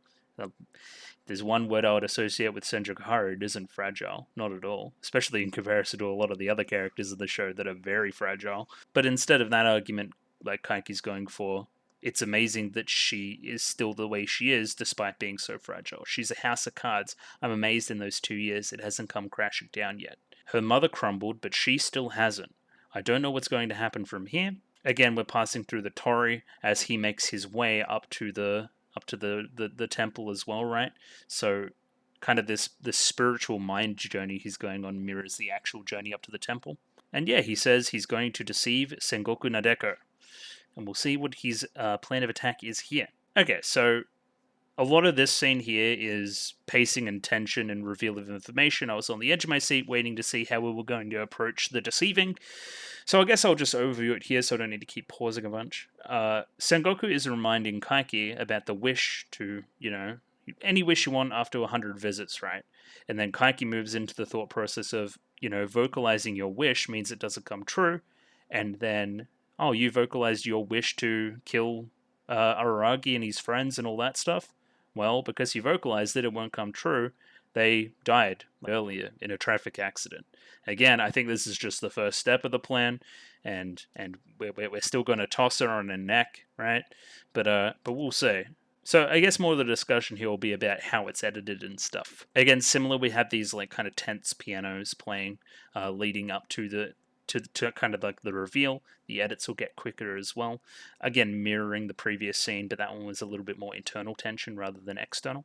Lots of shots of his eyes narrowing as well. He gets a lot darker in the face. He gets a lot more sinister as he goes to tell his lie. The reason for this process, the process of saying something and then it doesn't come true, is because you can't trust words. If anybody thinks that it's going to be kaiki, I feel like this has a lot more like implications like further in the series, but I can't quite draw them. Yeah, the moment it becomes dramatized is the thing too. When they become words, it becomes fake. Fake is the stage, is the kaiki metaphor, this is very, very deep. There's a lot going on. This is genuinely overwhelming, the amount of like it's rewarding. It's so rewarding putting in the effort earlier because I have so much to think about, but as a result, there's so much to think about that it's kind of frying my brain. As I was talking about before, yeah, zoom-ins on the mouth, shadows. Well, if you don't say your wish, I can't grant it. Besides, until today, I've talked about a lot of my wishes already. And then that blink, she took the bait. Sengoku Nadeko may be at least smarter than a ladybug. Because she took the bait, she was able enough to process that level of conversation, that where he was going. That's why that wish won't come true, because you've kept saying it, right? And then lots of head tilts because it's a shaft show. Again, music building, cuts increase, head tilts. Yep, all three of them got into a traffic accident last night and died. All three of them. The idea of Shinobu dying in a car accident is kind of hilarious. Like, the most powerful vampire to ever exist. It's like, this is very obviously wrong, right? Right? So at the very least, Sengoku has to be very skeptical of this statement. This is astronomically stupid, right? Which makes me think it's the first step in a larger plan. If Araragi died, or Senjugahara died in a traffic accident, Shinobu wouldn't die because it's Shinobu, and then would be like the thing would happen that was the bad, right? We've seen that already. So clearly, unless they died in a very specific order, that couldn't have occurred. Yeah, but the whole tone of everything changes immediately. The snakes kind of arc up as well, as you saw. And then this pose too. So Kaiki, you're going to deceive me as well. Going to deceive me. Now that's interesting. I didn't notice this. Like, oh, I know that the game is on. Not that I think that this is the end of your game. I know that the game has just begun. Interesting. Okay. But we still got that one thing in the tuck, right? Which is the closet. So what's the closet going to impact this kind of stuff? Very, very interesting. I'm going to say goodbye for now and pick this up again tomorrow. But yeah, I really want to watch it now, but I can't because it's like 7:30 at night. And I need to sleep.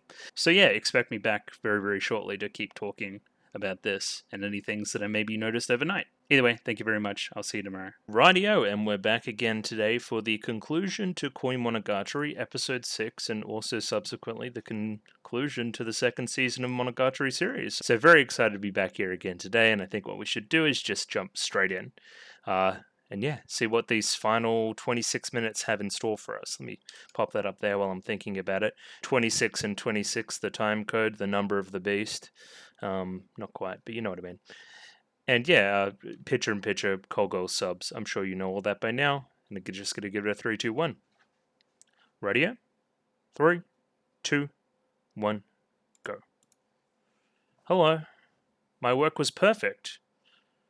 Okay, alright, I'm going to need to read all that. You serious? Okay. There was nothing to deceive in the first place. What?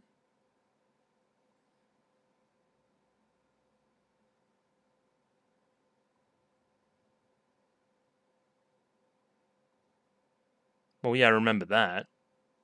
But this can't be it, right?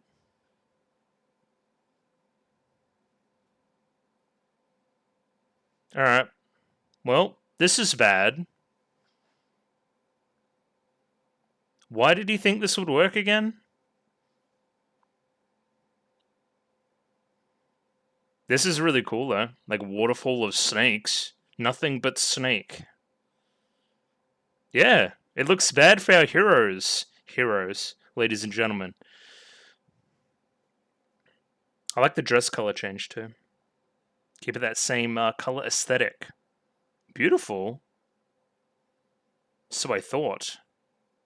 Well, I'm going to need to read all of that goddamn text on screen. Would have been nice if they said it aloud.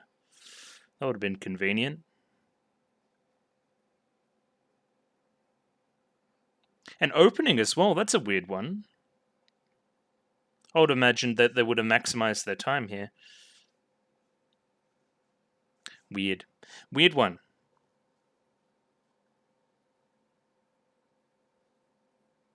So yeah, just came home from work, slammed the iced coffee, and now I'm here. So we're waiting for it to kick in a little bit. I was in that bed just a second ago, just contemplating my life decisions, but I really wanted to see the ending. So obviously, no one episode Andy, of course. Yeah, we'll see how we go. I got to switch on.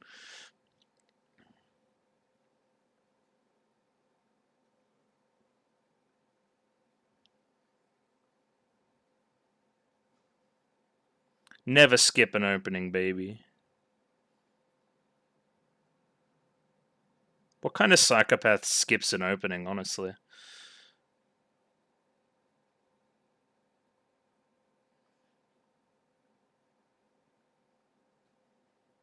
Well, I mean, there was a lot of foreshadowing about Araragi showing up. So, we'll see.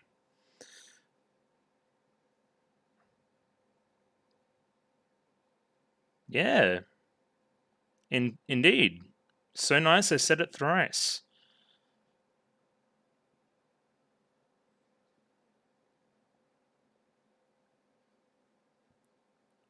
That's pretty fun. Just the repetition there.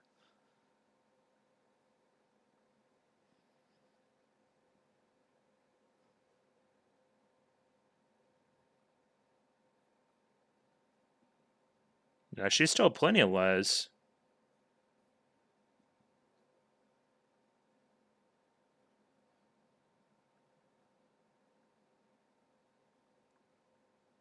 What?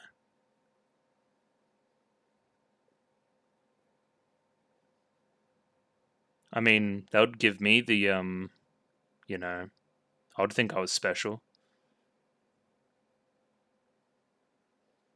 I remember that. Senjo Gahara. No. Not quite. I just know.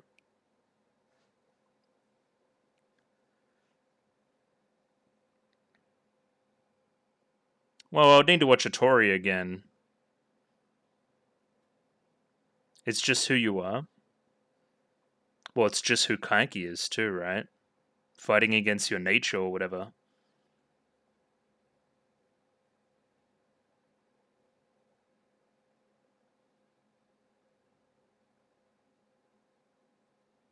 You sure? That seems not healthy. Oh, the snakes. Oh, the snow too. What would you know about it, Kaiki?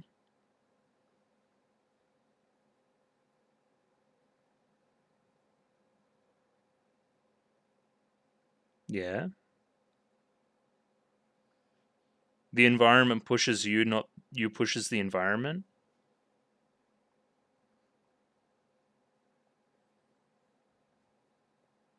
Nothing but a doll. Some woman I knew.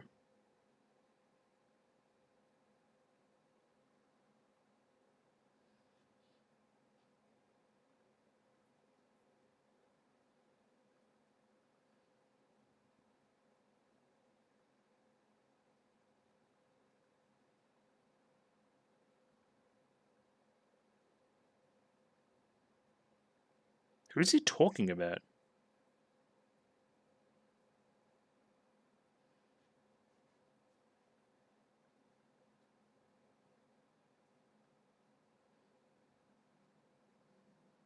That's gone over my head.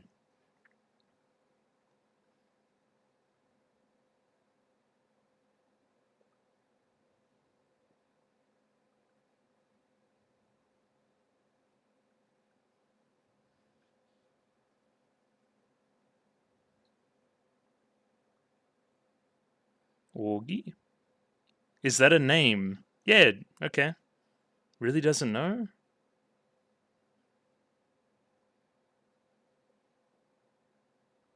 It's this Augie person.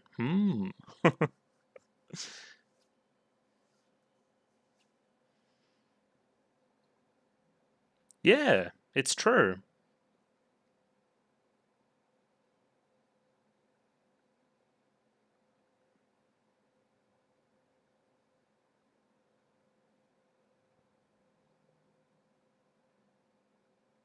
Yeah, it was.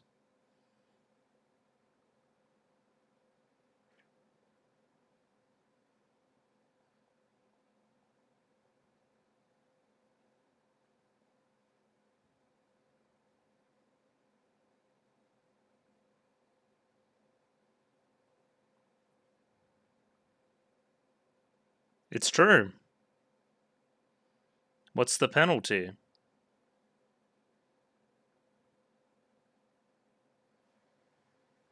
Okay. His friends and family. That sounds good. Are a given. Yeah, get them all. Why not? Nah, she's good old Kambaru.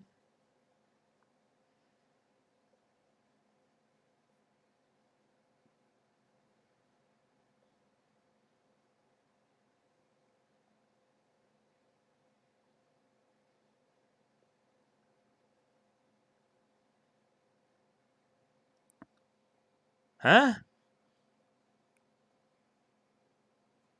Oh, is that what was in the closet? Oh no, he got you. Oh no, what was in the closet? Oh, and it all stops. Oh no, very flustered.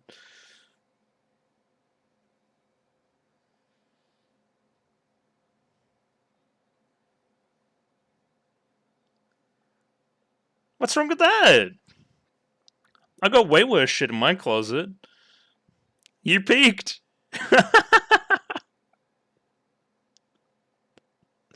Oh, that's random. Sure. Yeah, right, Okaki. Was that your ace in the hole?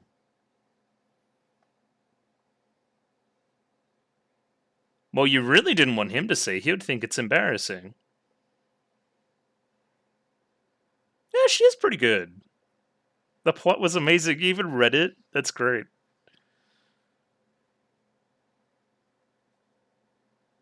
What's wrong with that? Oh, like the opening? That's cute. Yeah, pop off. Then none of this sounds bad. I can understand why she would be embarrassed about it, but sure. Oh, character reference guide. She went in. Because Kaiki's doing his little doodles as well. That's funny.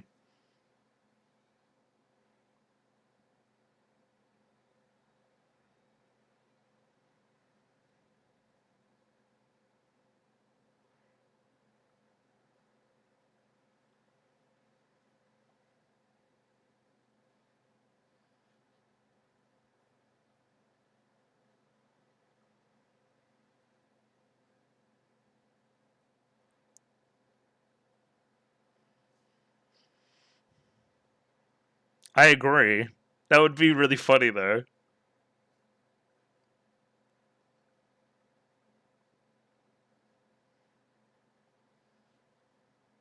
No, I'm not going to. There's no reason.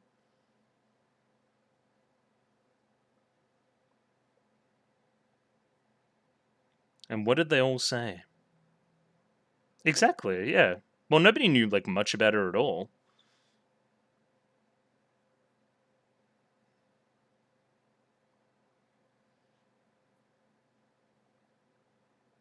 Your true dream. Okay.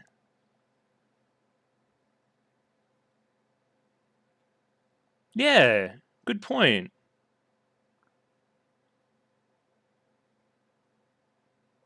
Yeah, you wanted to become a mangaka.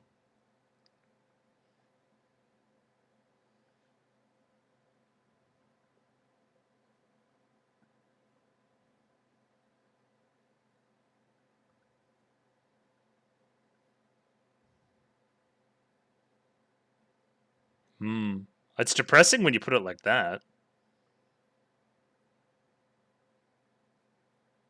You wanted to become happy.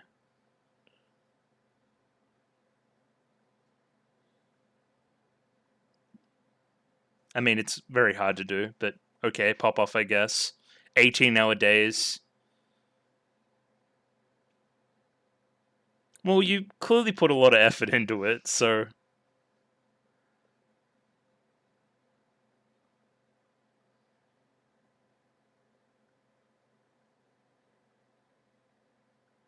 What's wrong with that, though?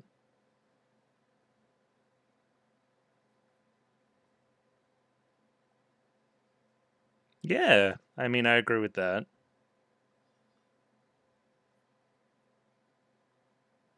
Look at that! Look at that little bit of focus on her eyes. I like that.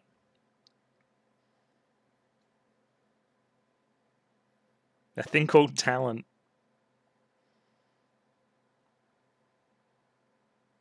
Oh, that's what anything is. You can become anything you want by thinking about it super hard. Well, kinda. You know what I mean, though. So it completely eliminates your dream if you stay God.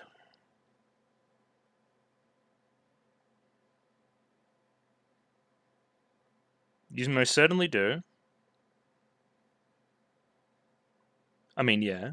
Money can buy goods and services.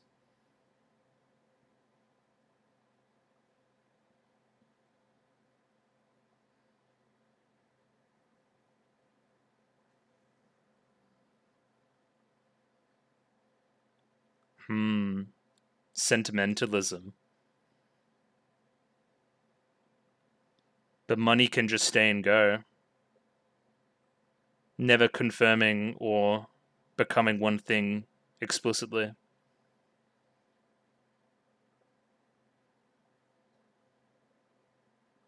Yeah. Was that your only thing in your life? Kiku.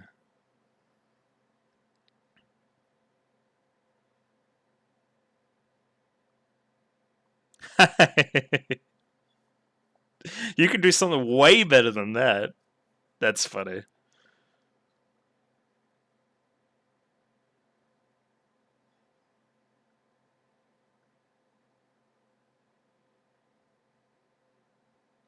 Yeah.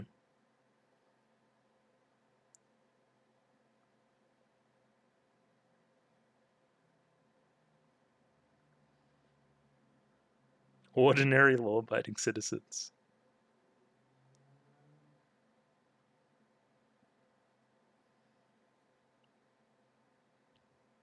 Yeah, why? Is he your alter ego?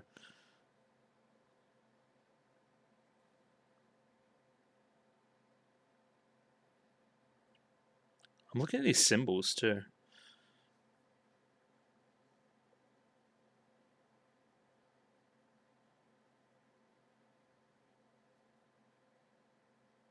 Yeah, because he didn't tell anybody about you.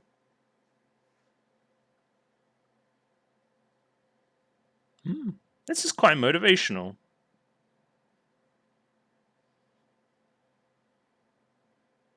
Yeah, do what you want.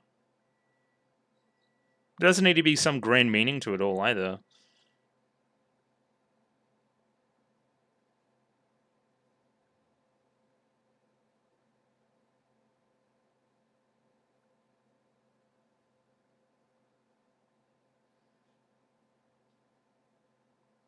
Yeah? Always looking for the next thing. Or the rainbow. Interesting.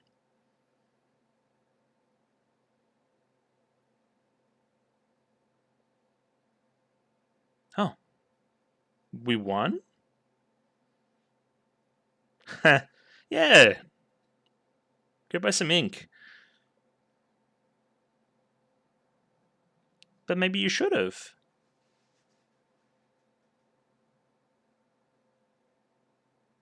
Oh, remember where she used to make like a lot of esoteric references to manga and stuff like back in the past too?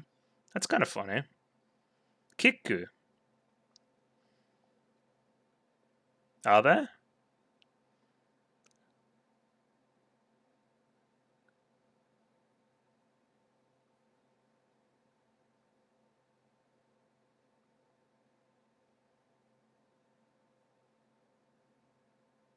Okay. I'll let you deceive me. I'm still waiting for, like, the other shoe to drop here. Oh, and then the little kaiki, I guess you'd call it a reprise in the music. Ah, it didn't go as expected, huh? Hello. I was expecting you to show up.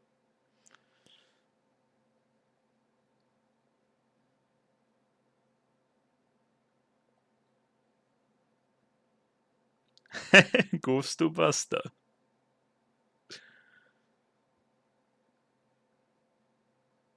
I guess so. I won, bro.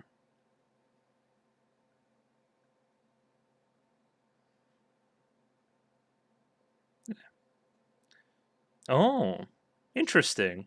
It was a slug. Sure.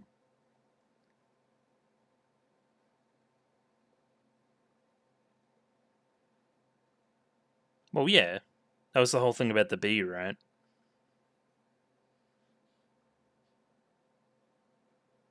It's all up here, isn't it?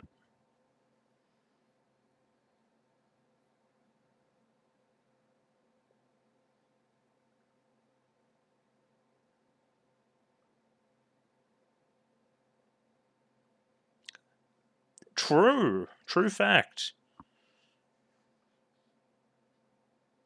This is also true facts. Yeah, from an adult's perspective.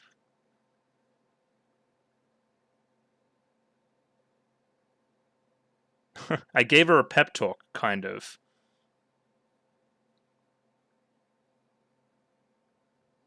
Oh, the voice there.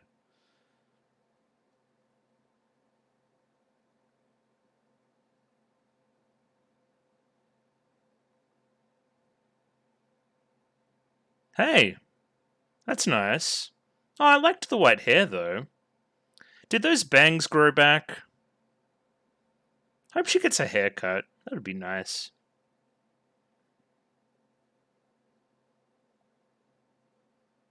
It is. That's it.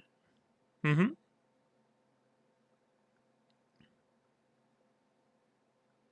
There you go. Congratulations, you get to live.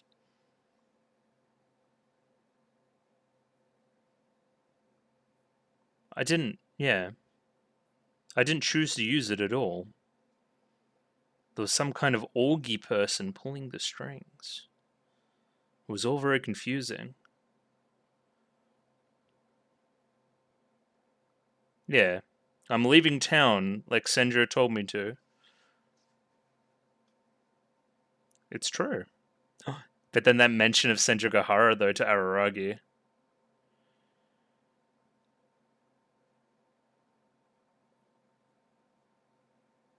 Okay. Ha ha ha. Okay, I'll stay away from her. Hurry up and become a memory. No, just fuck off. No, you don't.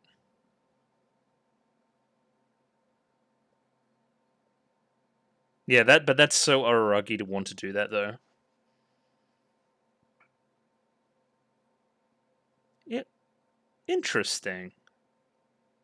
I don't disagree, but it's a weird tact for the show to go with. Yeah, get out of her life so she can go, like, draw the new Attack on Titan or something.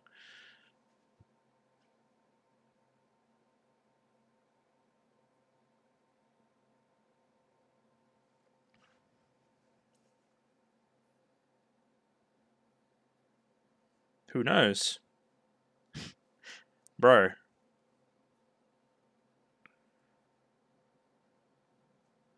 Also very true.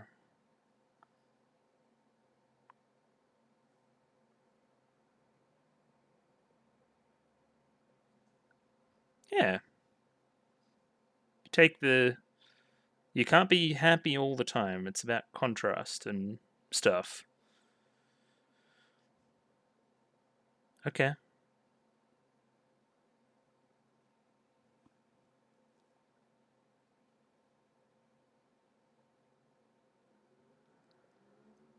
This is true.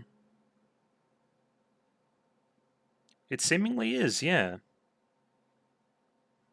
Oh, I just thought about something about that romance talk in contrast with their past relationship as well. Yeah, I thought we'll get into this. Like I freaking care. Based?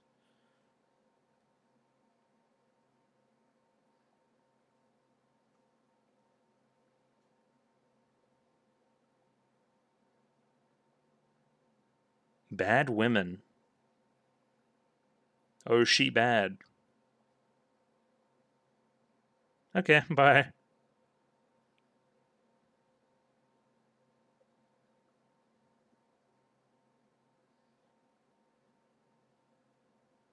How does that make any sense? Oh, then she would know that she was the one that slid it under the door.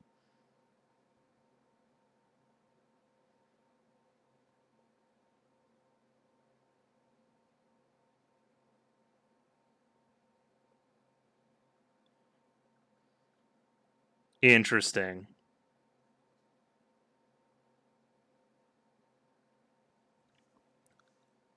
She does know everything. She knows more than everybody.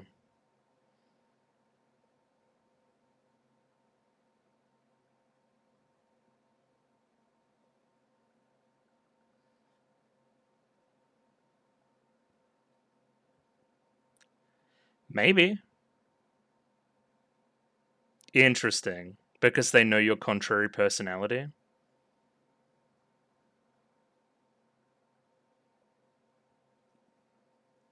We don't know. Who wants to show off in front of kids?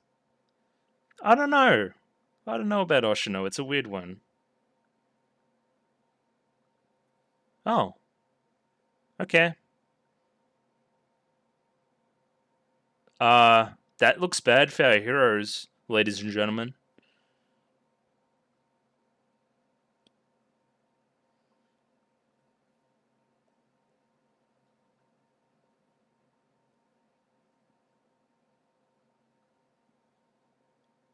Oh. He may have been the one tailing you. And mentioning Augie, huh?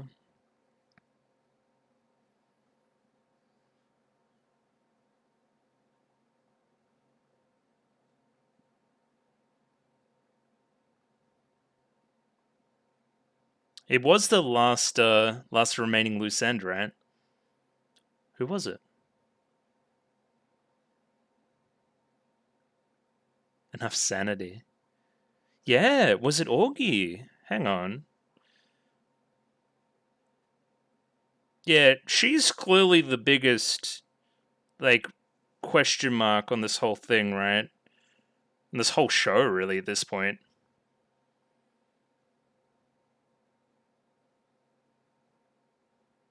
Well, goodbye, you. We can't call him a magnificent bastard, but something similar, I think. Yeah, preview. And yeah, jumping into a little bit of analysis on that one, I guess. This one's going to be tough. Rightio, so that was the end of Koimonogatari and subsequently the end of Monogatari second season, but also there's still Hana Monogatari, which is somewhat related. But anyway, this is my little timeline. This is my little summary stuff. Let me go through it quickly because it'll give me some jumping off points for the rest of the episode and what I thought. Nadeko freaks out and tries to kill Kaiki. This is pretty expected, right? I didn't think this here. I thought that was this a step in his master plan or did he fuck up here? It's still unclear. Either way, all's well that ends well. I would want to read a little bit of his dialogue there at the start with it flashed on screen. Either way, Kaiki has his ace in the hole. What was in the closet?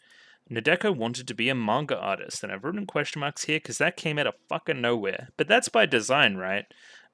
Thinking back now, yeah, she did have the odd anime reference and that kind of thing, but I thought that was more just the author being cute. I didn't think that it would become relevant to the plot. Either way, yeah, as I said before, this is meant to come out of nowhere because she hasn't told anybody and hasn't exhibited this part of her personality yet. And I'm going to talk about it later, but Kaiki being an adult, seeing this teenage childish romance that is seemingly the most important thing in the world and using a little bit of perspective goes, of course that guy doesn't matter. He's like 17 and you're like 15 or 14 or something. Like, this isn't going to last. You may think this is the most important thing in your life right now, but it doesn't matter at all. You're still in school, for God's sake. Not to... Of course, important things happen when you're young, right? I don't want to take that away from anybody, but adults with the benefit of perspective can take a step back and think, God, I remember that. Anyway, but I should save more of that for another time.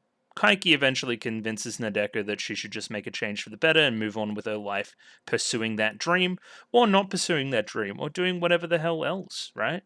It doesn't need to be the manga thing. It can be anything. You can be anything you want. You don't need to be that hyper-focused on something that was relevant to you as a, 14-year-old, right?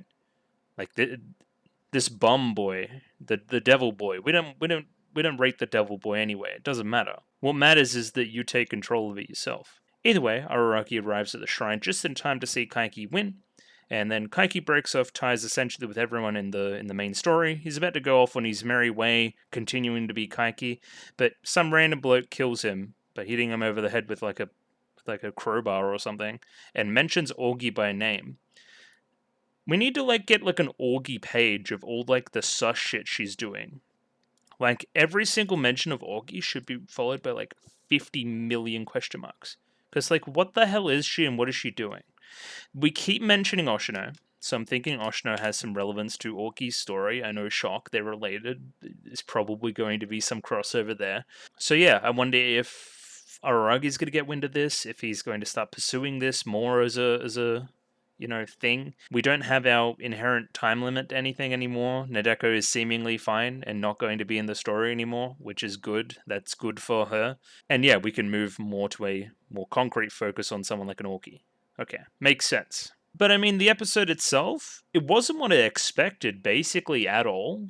But that doesn't mean it's bad. I think it was quite poignant for what it was trying to say.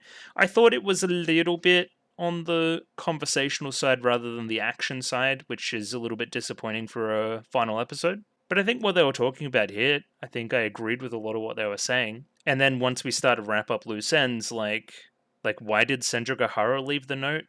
Oh, I remember why she left the note, right? We'll get into that, this whole reverse psychology thing. But yeah, as soon as we get into all those kind of reveals, I think the episode starts to pop a little bit more. But yeah, I liked it. I don't know if I would call it my favorite arc or episode or anything in the world, but it was pretty good. I enjoyed it. So yeah, we're going to read a lot of this stuff. My work was perfect. I was quite confident in it, knowing any blunder could easily spell the end. I ascended the steps to the shrine, and for this very day, I took the utmost precautions. Yeah, she's got her evil side on, which she likes to do. Good old Nadeko.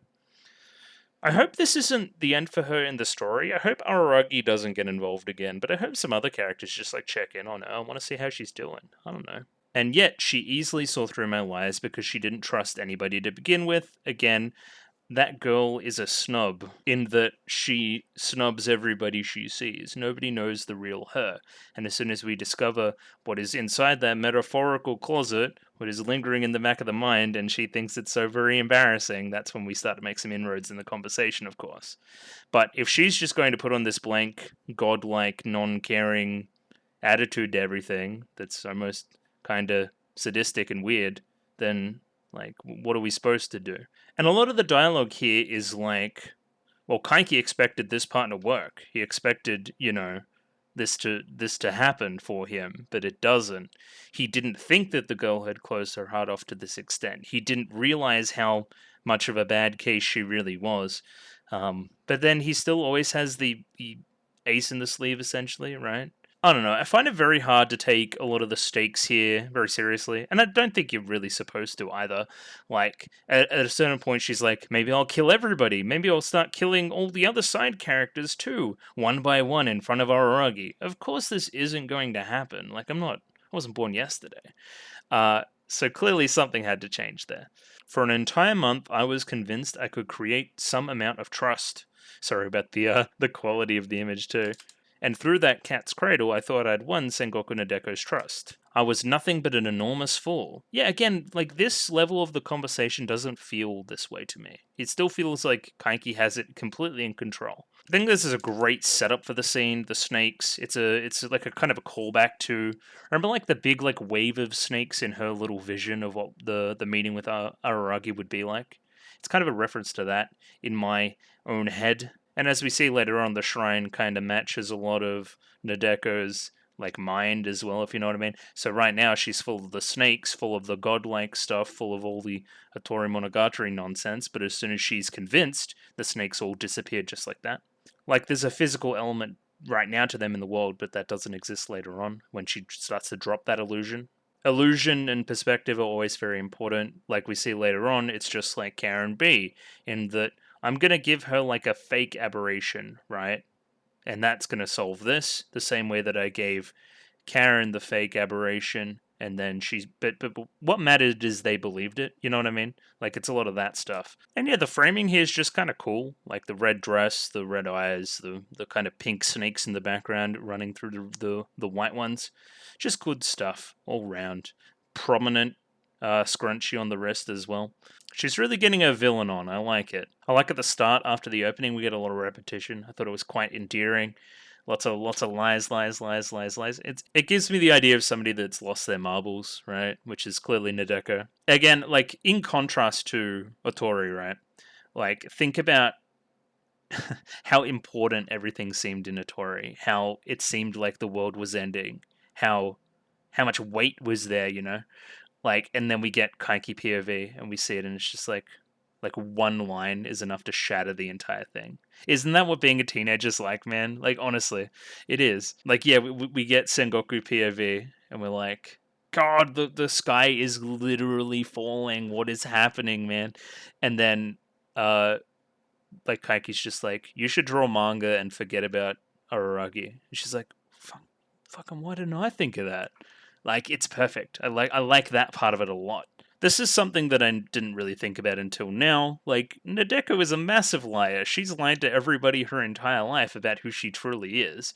So matching her with Kaiki is only natural, like plot-wise, you know? Even the text there, it said, if I'm a liar, you're a bigger one. And I can't help but think that's true. I would call Kaiki an honest liar, where Sengoku was so, like, white bread because she didn't let anybody in, you know? Like, of course she was lying. Did becoming a god give you the idea that you were special? And then this line, she said she hated me. That made me feel special, right? That was the first time that anybody hated me, liked me, had any opinion, blah, blah, blah. You know what I mean? Like, it was a feeling, you know? She hated me, and then I became that as a result, you know? Like, I became very, very happy about this because it was something that wasn't just cute, just merely plain old cute. That's a lot of the Nadeko side of it, of course. Like, that little line by Senjugahara is so very important for the forming of the Nadeko, God Nadeko we see right now. It's like I didn't say anything at all. She lives in her own world. I guess there wasn't really a correlation between the two now that I think about it. I found one, though. So yeah, that line was so formative, but she can't even remember who said it. Again, that was the first conversation that her and Senjugahara ever had. However, Kaiki just instinctively knows that it was Senjugahara. That's pretty good. How is being a cute brat anything like my fault? Why should I take ownership over that? I hate being like this as well. I think we talk about it later. She lets the environment affect her. She doesn't like control the environment, you know. She moves with the waves, not against it. And that is indicative of somebody that does not outwardly pursue their dream. You know what I mean? Like, if you were just moving through life like that, like, you know, letting the currents take you, essentially, never letting anybody in at all, the one time somebody says that they actually hate you, that'll be a formative experience, and then when somebody gives you some clarity to what you actually want, that'll be even more formative, I think. Like, little shots of Kaiki there just being like, why does she think this? This clearly isn't correct, you know? So I need to love myself even though I hate myself. I need to become like a god so that I can love myself no matter how I am, right? Well, I don't think that's particularly healthy, but I think that might resonate a little bit with Kaiki, for sure, somebody that contradictory. Like, there's the Kaiki element to all of this, right, where he is somebody that is governed by a certain set of rules, right, that, you know, fights against that current, you know. He's kind of that perfect person to explain this to her, right? somebody that may outwardly seem one way, but as soon as you spend some time with him, you see how hard he's trying and putting an effort, that word effort, into changing. This is where Kaiki starts to spit some facts. Nothing changed, right? You didn't change from your previous self where everybody said you were cute to now everybody just says you're a god. There's no difference there, you know. You're still falling into like a category, and it's nothing but non-stop praise as a result, right? Something that she hated in the past but now is okay with because of the change, I guess. Again, I think the hatred of Senjugahara goes a long way to justifying it too. You're nothing but a doll, past and present. That's where some woman I knew was different. Okay. Some woman I knew was different. Actively changed, stopped being, just praised and started taking some agency. Again, I'm trying to figure out who this is. I mean, like, a lot of the arc's been about Senjugahara, but I can't see a concrete connection here. Is it that one woman that he, mentioned once that is seemingly important for later stuff? I don't know. I forget her name even, so that's how important that is. She refused an offer for a god to save her. Like, who could this be talking about, man? Like, I don't even know. She refused an offer for a god to save her. Maybe I'm not meant to know this yet. Anyway, a way of life that doesn't rely on gods. We're going to see that in Nadeko here in a bit as well. Again, I always just see this as fighting against, again, that current idea, the destiny of it all. If gods kind of dictate everything in the world, then persistently against the one that relies on gods seemingly is forging one's own path, bit of individuality, bit of self-actualization there as well. She denied everything that gave her ease. After all the thought I put into her, she repaid the kindness with resentment. Hey, aren't you and her totally different? Is this just Senjugahara? And they're just using weird words to throw me off? Just say it is, because that last part sounds a lot like Senjugahara, right? Like she repaid Kaiki's kindness, whatever that form came in, right, with nothing but resentment. Is that kind of, remember he's walking up to the shrine and he's like, she's so different than the mother was, you know? Is that talking about this too? I don't know. It's going over my head a little bit. And then Nadeko basically says, well, you may be right, but I'm still just affected by my environment, man. This is absolutely the concoction of somebody called Augie, right? This is Augie's fault that this happened to me, right? It is of no fault of my own. And then there's that name, Augie, that Kaiki's heard for a second time now. And this is part of it that Kaiki doesn't understand. How did she know the location of the essence of a god that Guy and Senpai loaned, or rather entrusted, to Araragi? Why did she know that? Well, us the audience know why she knows that. She got told. Augie just said, it's there, you should go grab it. But then Nadeko, when retelling the story, omits that piece of information because she wants to seem more like the victim. Again, we've been through all that Otori stuff that's all very interesting. But yeah, the Augie's clearly up to something. I don't know. There's that little bit of text there too. So you're trying to deceive me too. Is that in reference to Augie? Is Augie trying to deceive him? I don't know. I think all will become clear at some point in time. Like, honestly, just frame this and put this over every mention of Augie, because it's always a question mark. It's always like, what are you? Who are you? Where have you come from? Why do you not have real people eyes? You know, there's lots of stuff. Again, this hyperfixation on Araragi by Nadeko as well. Nadeko implies that Araragi was the one that got Kaiki in here and tried to deceive her, right? But no, it was the one you've forgotten about, the one that called you not very cute.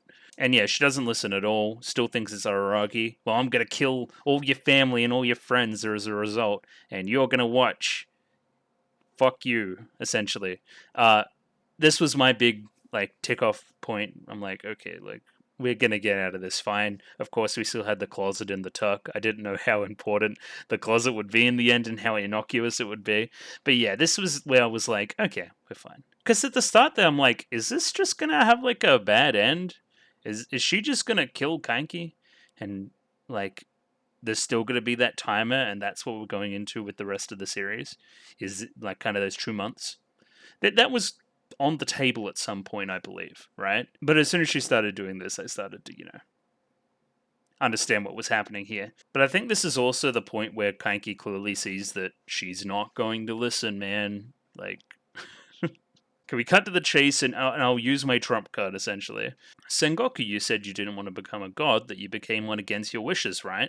What's wrong with that? Then, do you want to become a mangaka? Everything stops. Oh god, she's so embarrassed. Even the lighting in the sky too. Like, it's so much more calm now, I guess. Like, that whole facade, that whole like godlike side of her just comes crumbling down as soon as she knows that her secret is out. And yeah, this is oh, she's so embarrassed. And yeah, like, I'm like, no, that's fine, that's cool. But evidently, like, you're 14, you clearly don't know that yet. Like, you know, like, I don't want anybody to know anything about me. I want to keep it in close so they can't hurt me with it, right? A very, very high school thing to do. I love how frantic she is immediately. She drops everything. She starts, like, sprinting down the hill of snakes, slips over slightly. I need to, like, punch him in the head. Stop talking about this. Even kind of the pink of the snakes mirroring the blush on the face too. This is just a great freak out scene. It's fantastically done. And kind of repeating that repetition from the start of the last chapter, I guess you'd call it. Like, kind of, you lied, you lied, you lied, into you peaked, you peaked, you peaked. All right, let's judge the drawings. Okay, let's look at this. Okay, it's a little bit. Okay, let me get the pen out here. Like, this up here is very shoujo to me, as is this. But this stuff is a little more like, that's obviously a self-insert. And that's kind of like a Tsukihi almost. And he said it was like a rom-com, right? That's kind of funny. Would I read her manga? Yes, I would. We even get some more here. Yeah, clearly shoujo, I think, right? Like this. What is this? What is this up here if not shoujo? You know. Calls it a melt your brain opportunistic romance comedy. What's wrong with that? Like, you're 14, just write what you want. It's kind of perverted. Sure, you're 14, just write what you want. Go off. And I like this here. Like something from the 80s. Like, that's clearly what our opening is invoking. Not really. The stuff that she was doing there before is a little bit more like your 2000s-ish. Like, really almost smutty shoujo, you know? Well, I got an element of class from what they were doing in the opening, but I don't know. Like, it's clearly the direction they're going. I don't know. Over my head, I guess. Like, I guess some adult finding out that I write ecchi manga in my spare time would be kind of terrible, now that I'm thinking about it. Eliciting this reaction, maybe. There was a pretty thick character reference guide, too, which I like. She clearly put a lot of thought into it. Like, it wasn't just a one-night thing. There's a little bit of text there as well, where Kaki essentially implies, oh, so now you finally started to listen to me, right? Where before she was just kind of glazing over the conversation, not really paying attention to his side of it. Just kind of off in her own evil monologue world. But okay, let's break down something that I just thought about right now. Just kind of a lightning bolt hit my head, right? What is Augie trying to do? Clearly, like, by telling Nadeko about the god stuff, it was against Araragi in a way, right? Obviously, the Augie knew that there was some kind of relationship between Nadeko and Araragi that was potentially unrequited, and this was the logical extreme of that, and then Araragi would probably die, and then that's good for some reason. Family connection to Oshino Meme. Maybe, like, there's some kind of abandonment stuff there? Maybe? Because, like, Oshino was built to be alone, or whatever that line was. I don't know. This is all very predictive now. Essentially, now the conversation turns to, well, if you become human, you can destroy the evidence and do all that, and I won't talk about it, right? Well, that's a stupid reason to not become a god. And then it's like, well, what's a good reason to not become a god, right?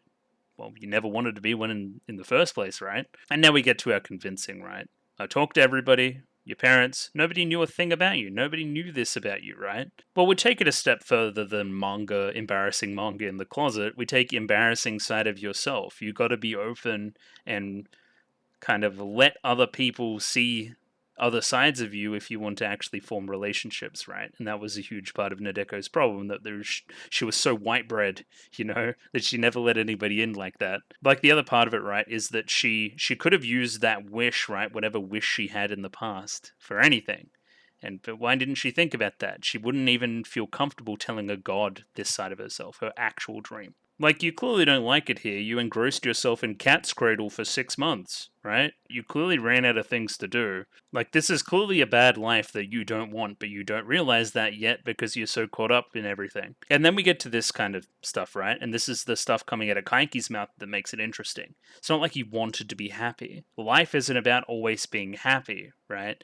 Sometimes you got to put the hard yards in and feel bad for a while, and it'll be rewarding in the end. Sure, there's that part of it, but I also see it as part of, like, you can't experience happiness without sadness, right? There's no contrast there. There's no difference, you know. If you're constantly happy, you're just constantly numb. You're like Nadeko in the past. You need to take that step, you know. And then she tries to cope a little bit. Those are stupid, bad drawings I hate. I wanted to throw them out because I was too embarrassed. Of course, that's the reason I hid them there. No other reason. And then we get a little bit Emmy writer, like, talking about the process in your piece of television, right? Creation is an embarrassing process. Dreams are embarrassing as well. It may be embarrassing, it may be this and that, but for, again, me being an adult, the outside looking in to somebody the first time experiencing this, like, this is all very natural. You're going to get out of it okay. And then we get into a little bit of self-actualization and pursuing dreams and that kind of thing, right? Where it's like, well, what if I don't make it? What if this and that, right? Well, it doesn't matter. You're still doing the process of it, and that makes, you know, you're not that happy or unhappy person anymore. You're kind of a mix in between, right? Either way, you being a god right now have no choice of pursuing that, right? So that's the next step, right? Don't become a god. This was some interesting stuff too, kind of Kaiki talking about why he loves money so much. Money isn't irreplaceable. You can always get more money. Having irreplaceable things that are that important to you, close to you, is scary. That scarcity value of it pisses me off to no end. I also think there's some element of it that is, you've been hurt in the past. We get this shot a lot, which is quite beautiful, of Nadeko actually contemplating things and thinking it through. Again, the sun breaking through the clouds is kind of your little weather metaphor there too. The snow on the white dress and the white hair too. Great stuff. Then the conversation turns again. Kaiki's like, is all this really just for Araragi? You don't have to do that, you know. Some idiot is out there volunteering to do something as sluggish as dating Araragi for you. You don't need to pursue that. You should see this as an opportunity rather than a failure. You had all sorts of other things you wanted to pursue, right? Even if it is a manga, right? Right? You have a personality, right? And then think about all the other things in your life that you potentially like, right? Your parents, they seem law-abiding. That's a compliment, I guess. Then why do all this for Araragi, right? Why devote your life to Araragi by doing this god thing? What are you going to do after he dies, man? Like, come on, think this through. I'll keep saying it. It is the personification of kind of teenage hyper-focus on things and the world literally ending when you think something like this will happen. This is kind of motivational, right? Yeah, I did all this research. I know nothing about you. Only you know truly about you. That's why you're the only person that can take care of you. This is kind of beautiful. And okay, like, is Kaiki really deceiving here? You know what I mean? He says he's like a master deceiver, right? But he seemingly is spitting facts, something relevant to his actual life, and just trying to help this person process it all. I don't know. It's kind of cool.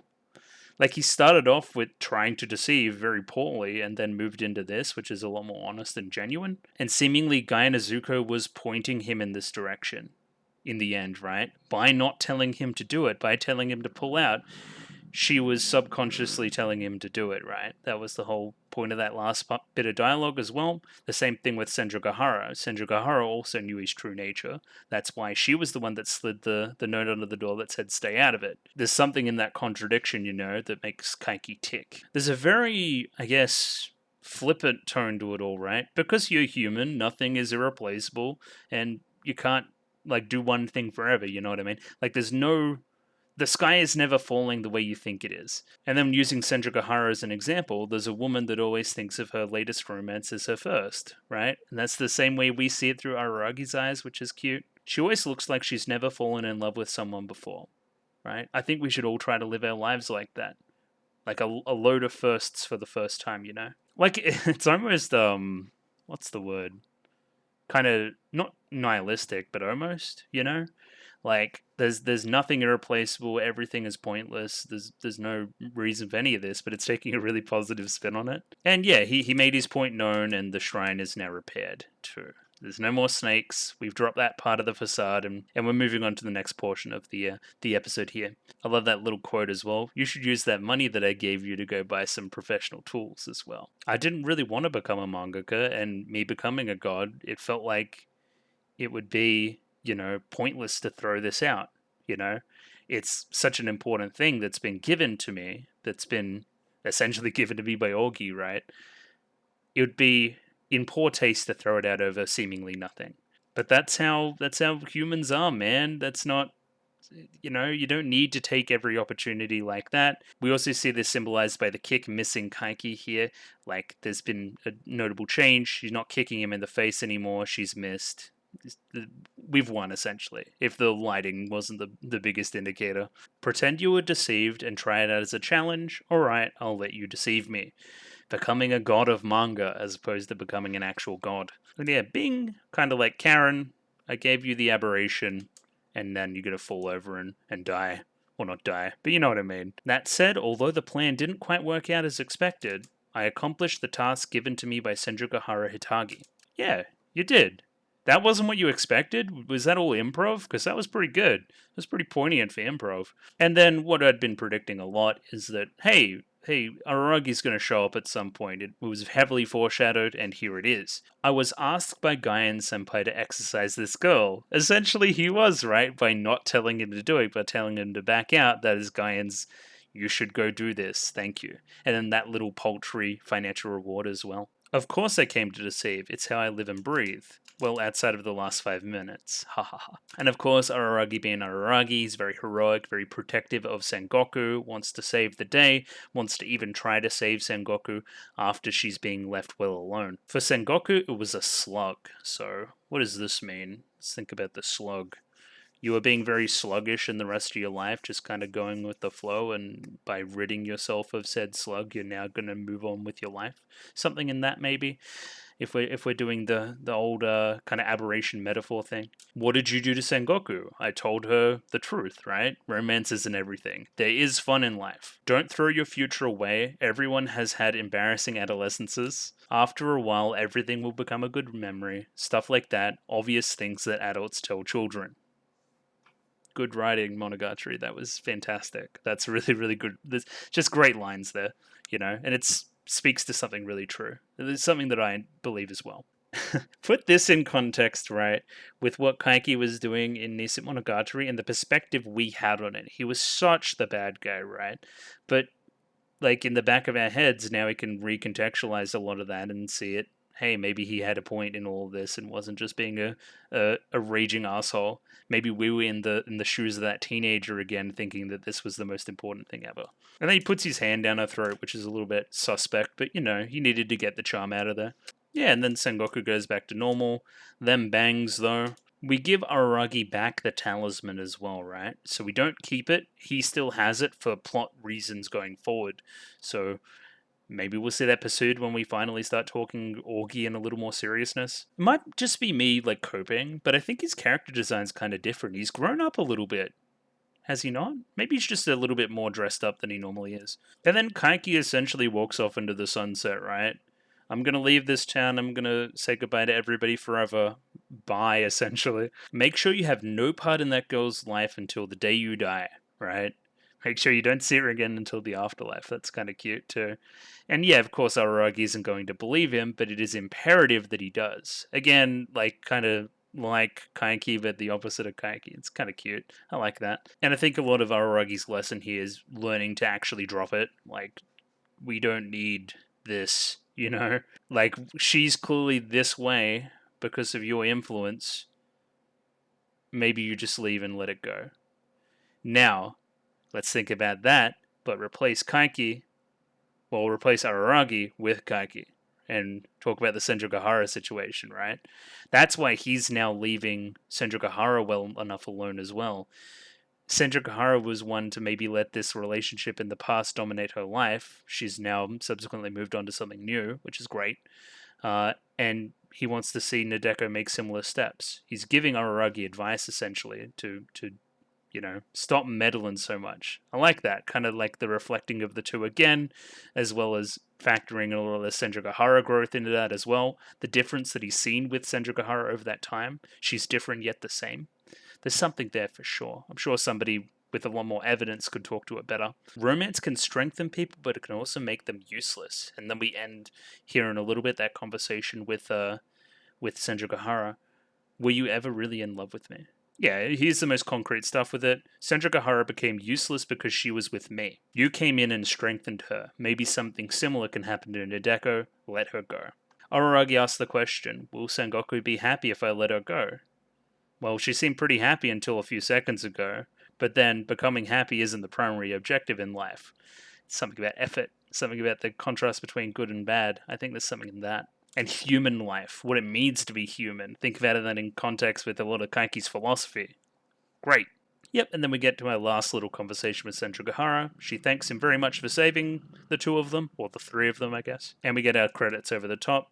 This is the end, right? The end of second season. So they say their last goodbyes, but then there's one last thing, right? About 2 years ago, did you really think I was in love with you? Like I freaking care, which is a little text there, which is nice. Last nice little bit of Kaiki's very abrasive personality. Kaiki thought that Senjogahara did, and I think that's what matters, right? And yeah, Senjogahara says, "No, I deceived you, ha ha ha."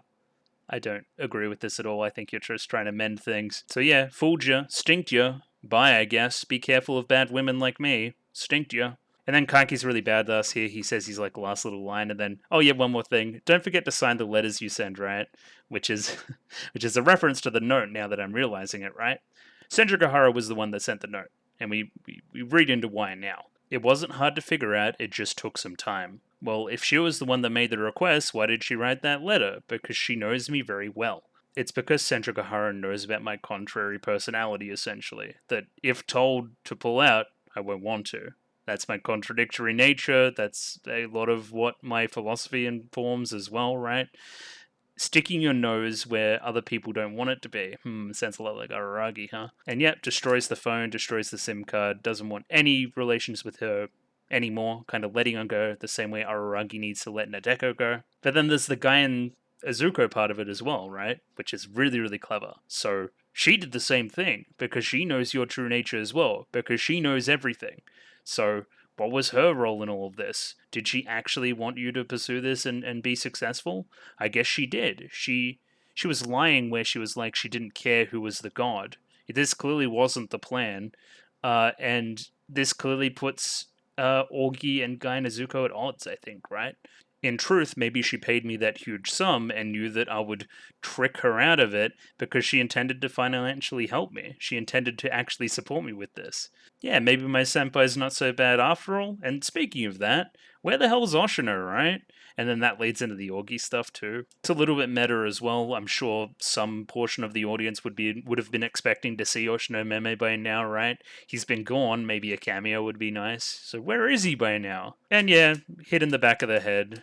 And presumably dead? You would have to imagine so, right? Like, you don't put this in if he doesn't die. Yeah, there was one last loose end you didn't realize, right? Who was this person that you knew was stalking you? Well, it was Augie. Well, he implies it to be Augie. It could have also been this kid, but this kid also isn't smart enough for that because you just hit him with like a crowbar. It's just like Augie said, you really were back, you con artist. So clearly Augie knows some shit. She's manipulating people to do what she wants them to do. What is her endgame, man? I don't understand it. I think it's like some anti-Araragi shit, but I don't know. But is it again? There's that kind of familial bond implied, kind of between Oshino and Araragi from Bakemonogatari, from a lot of Monogatari, right?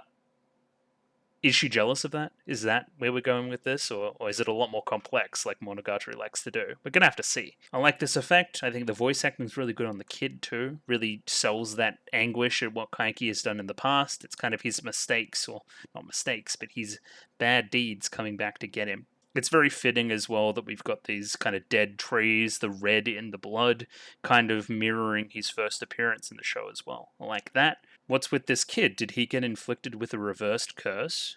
Is this the reversed snake from Nadeko? from Nadeko Snake way back in the day? Or am I just being dumb?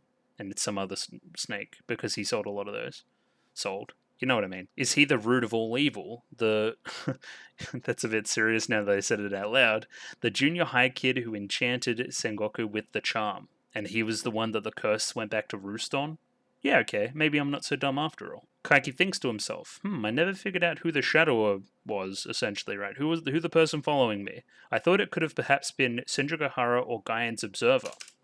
But if this was the outcome that Gaian had hoped for, there would be no meaning to this. So clearly it must be somebody working outside of Gaian's influence. I think that kid has too much sanity to shadow someone like this, right?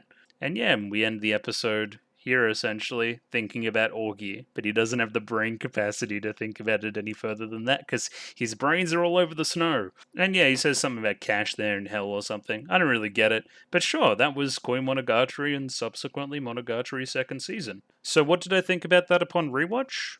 Really good. I think it was really good as like a philosophy class and like a motivational speech. I feel enriched for having watched that episode, which is nice.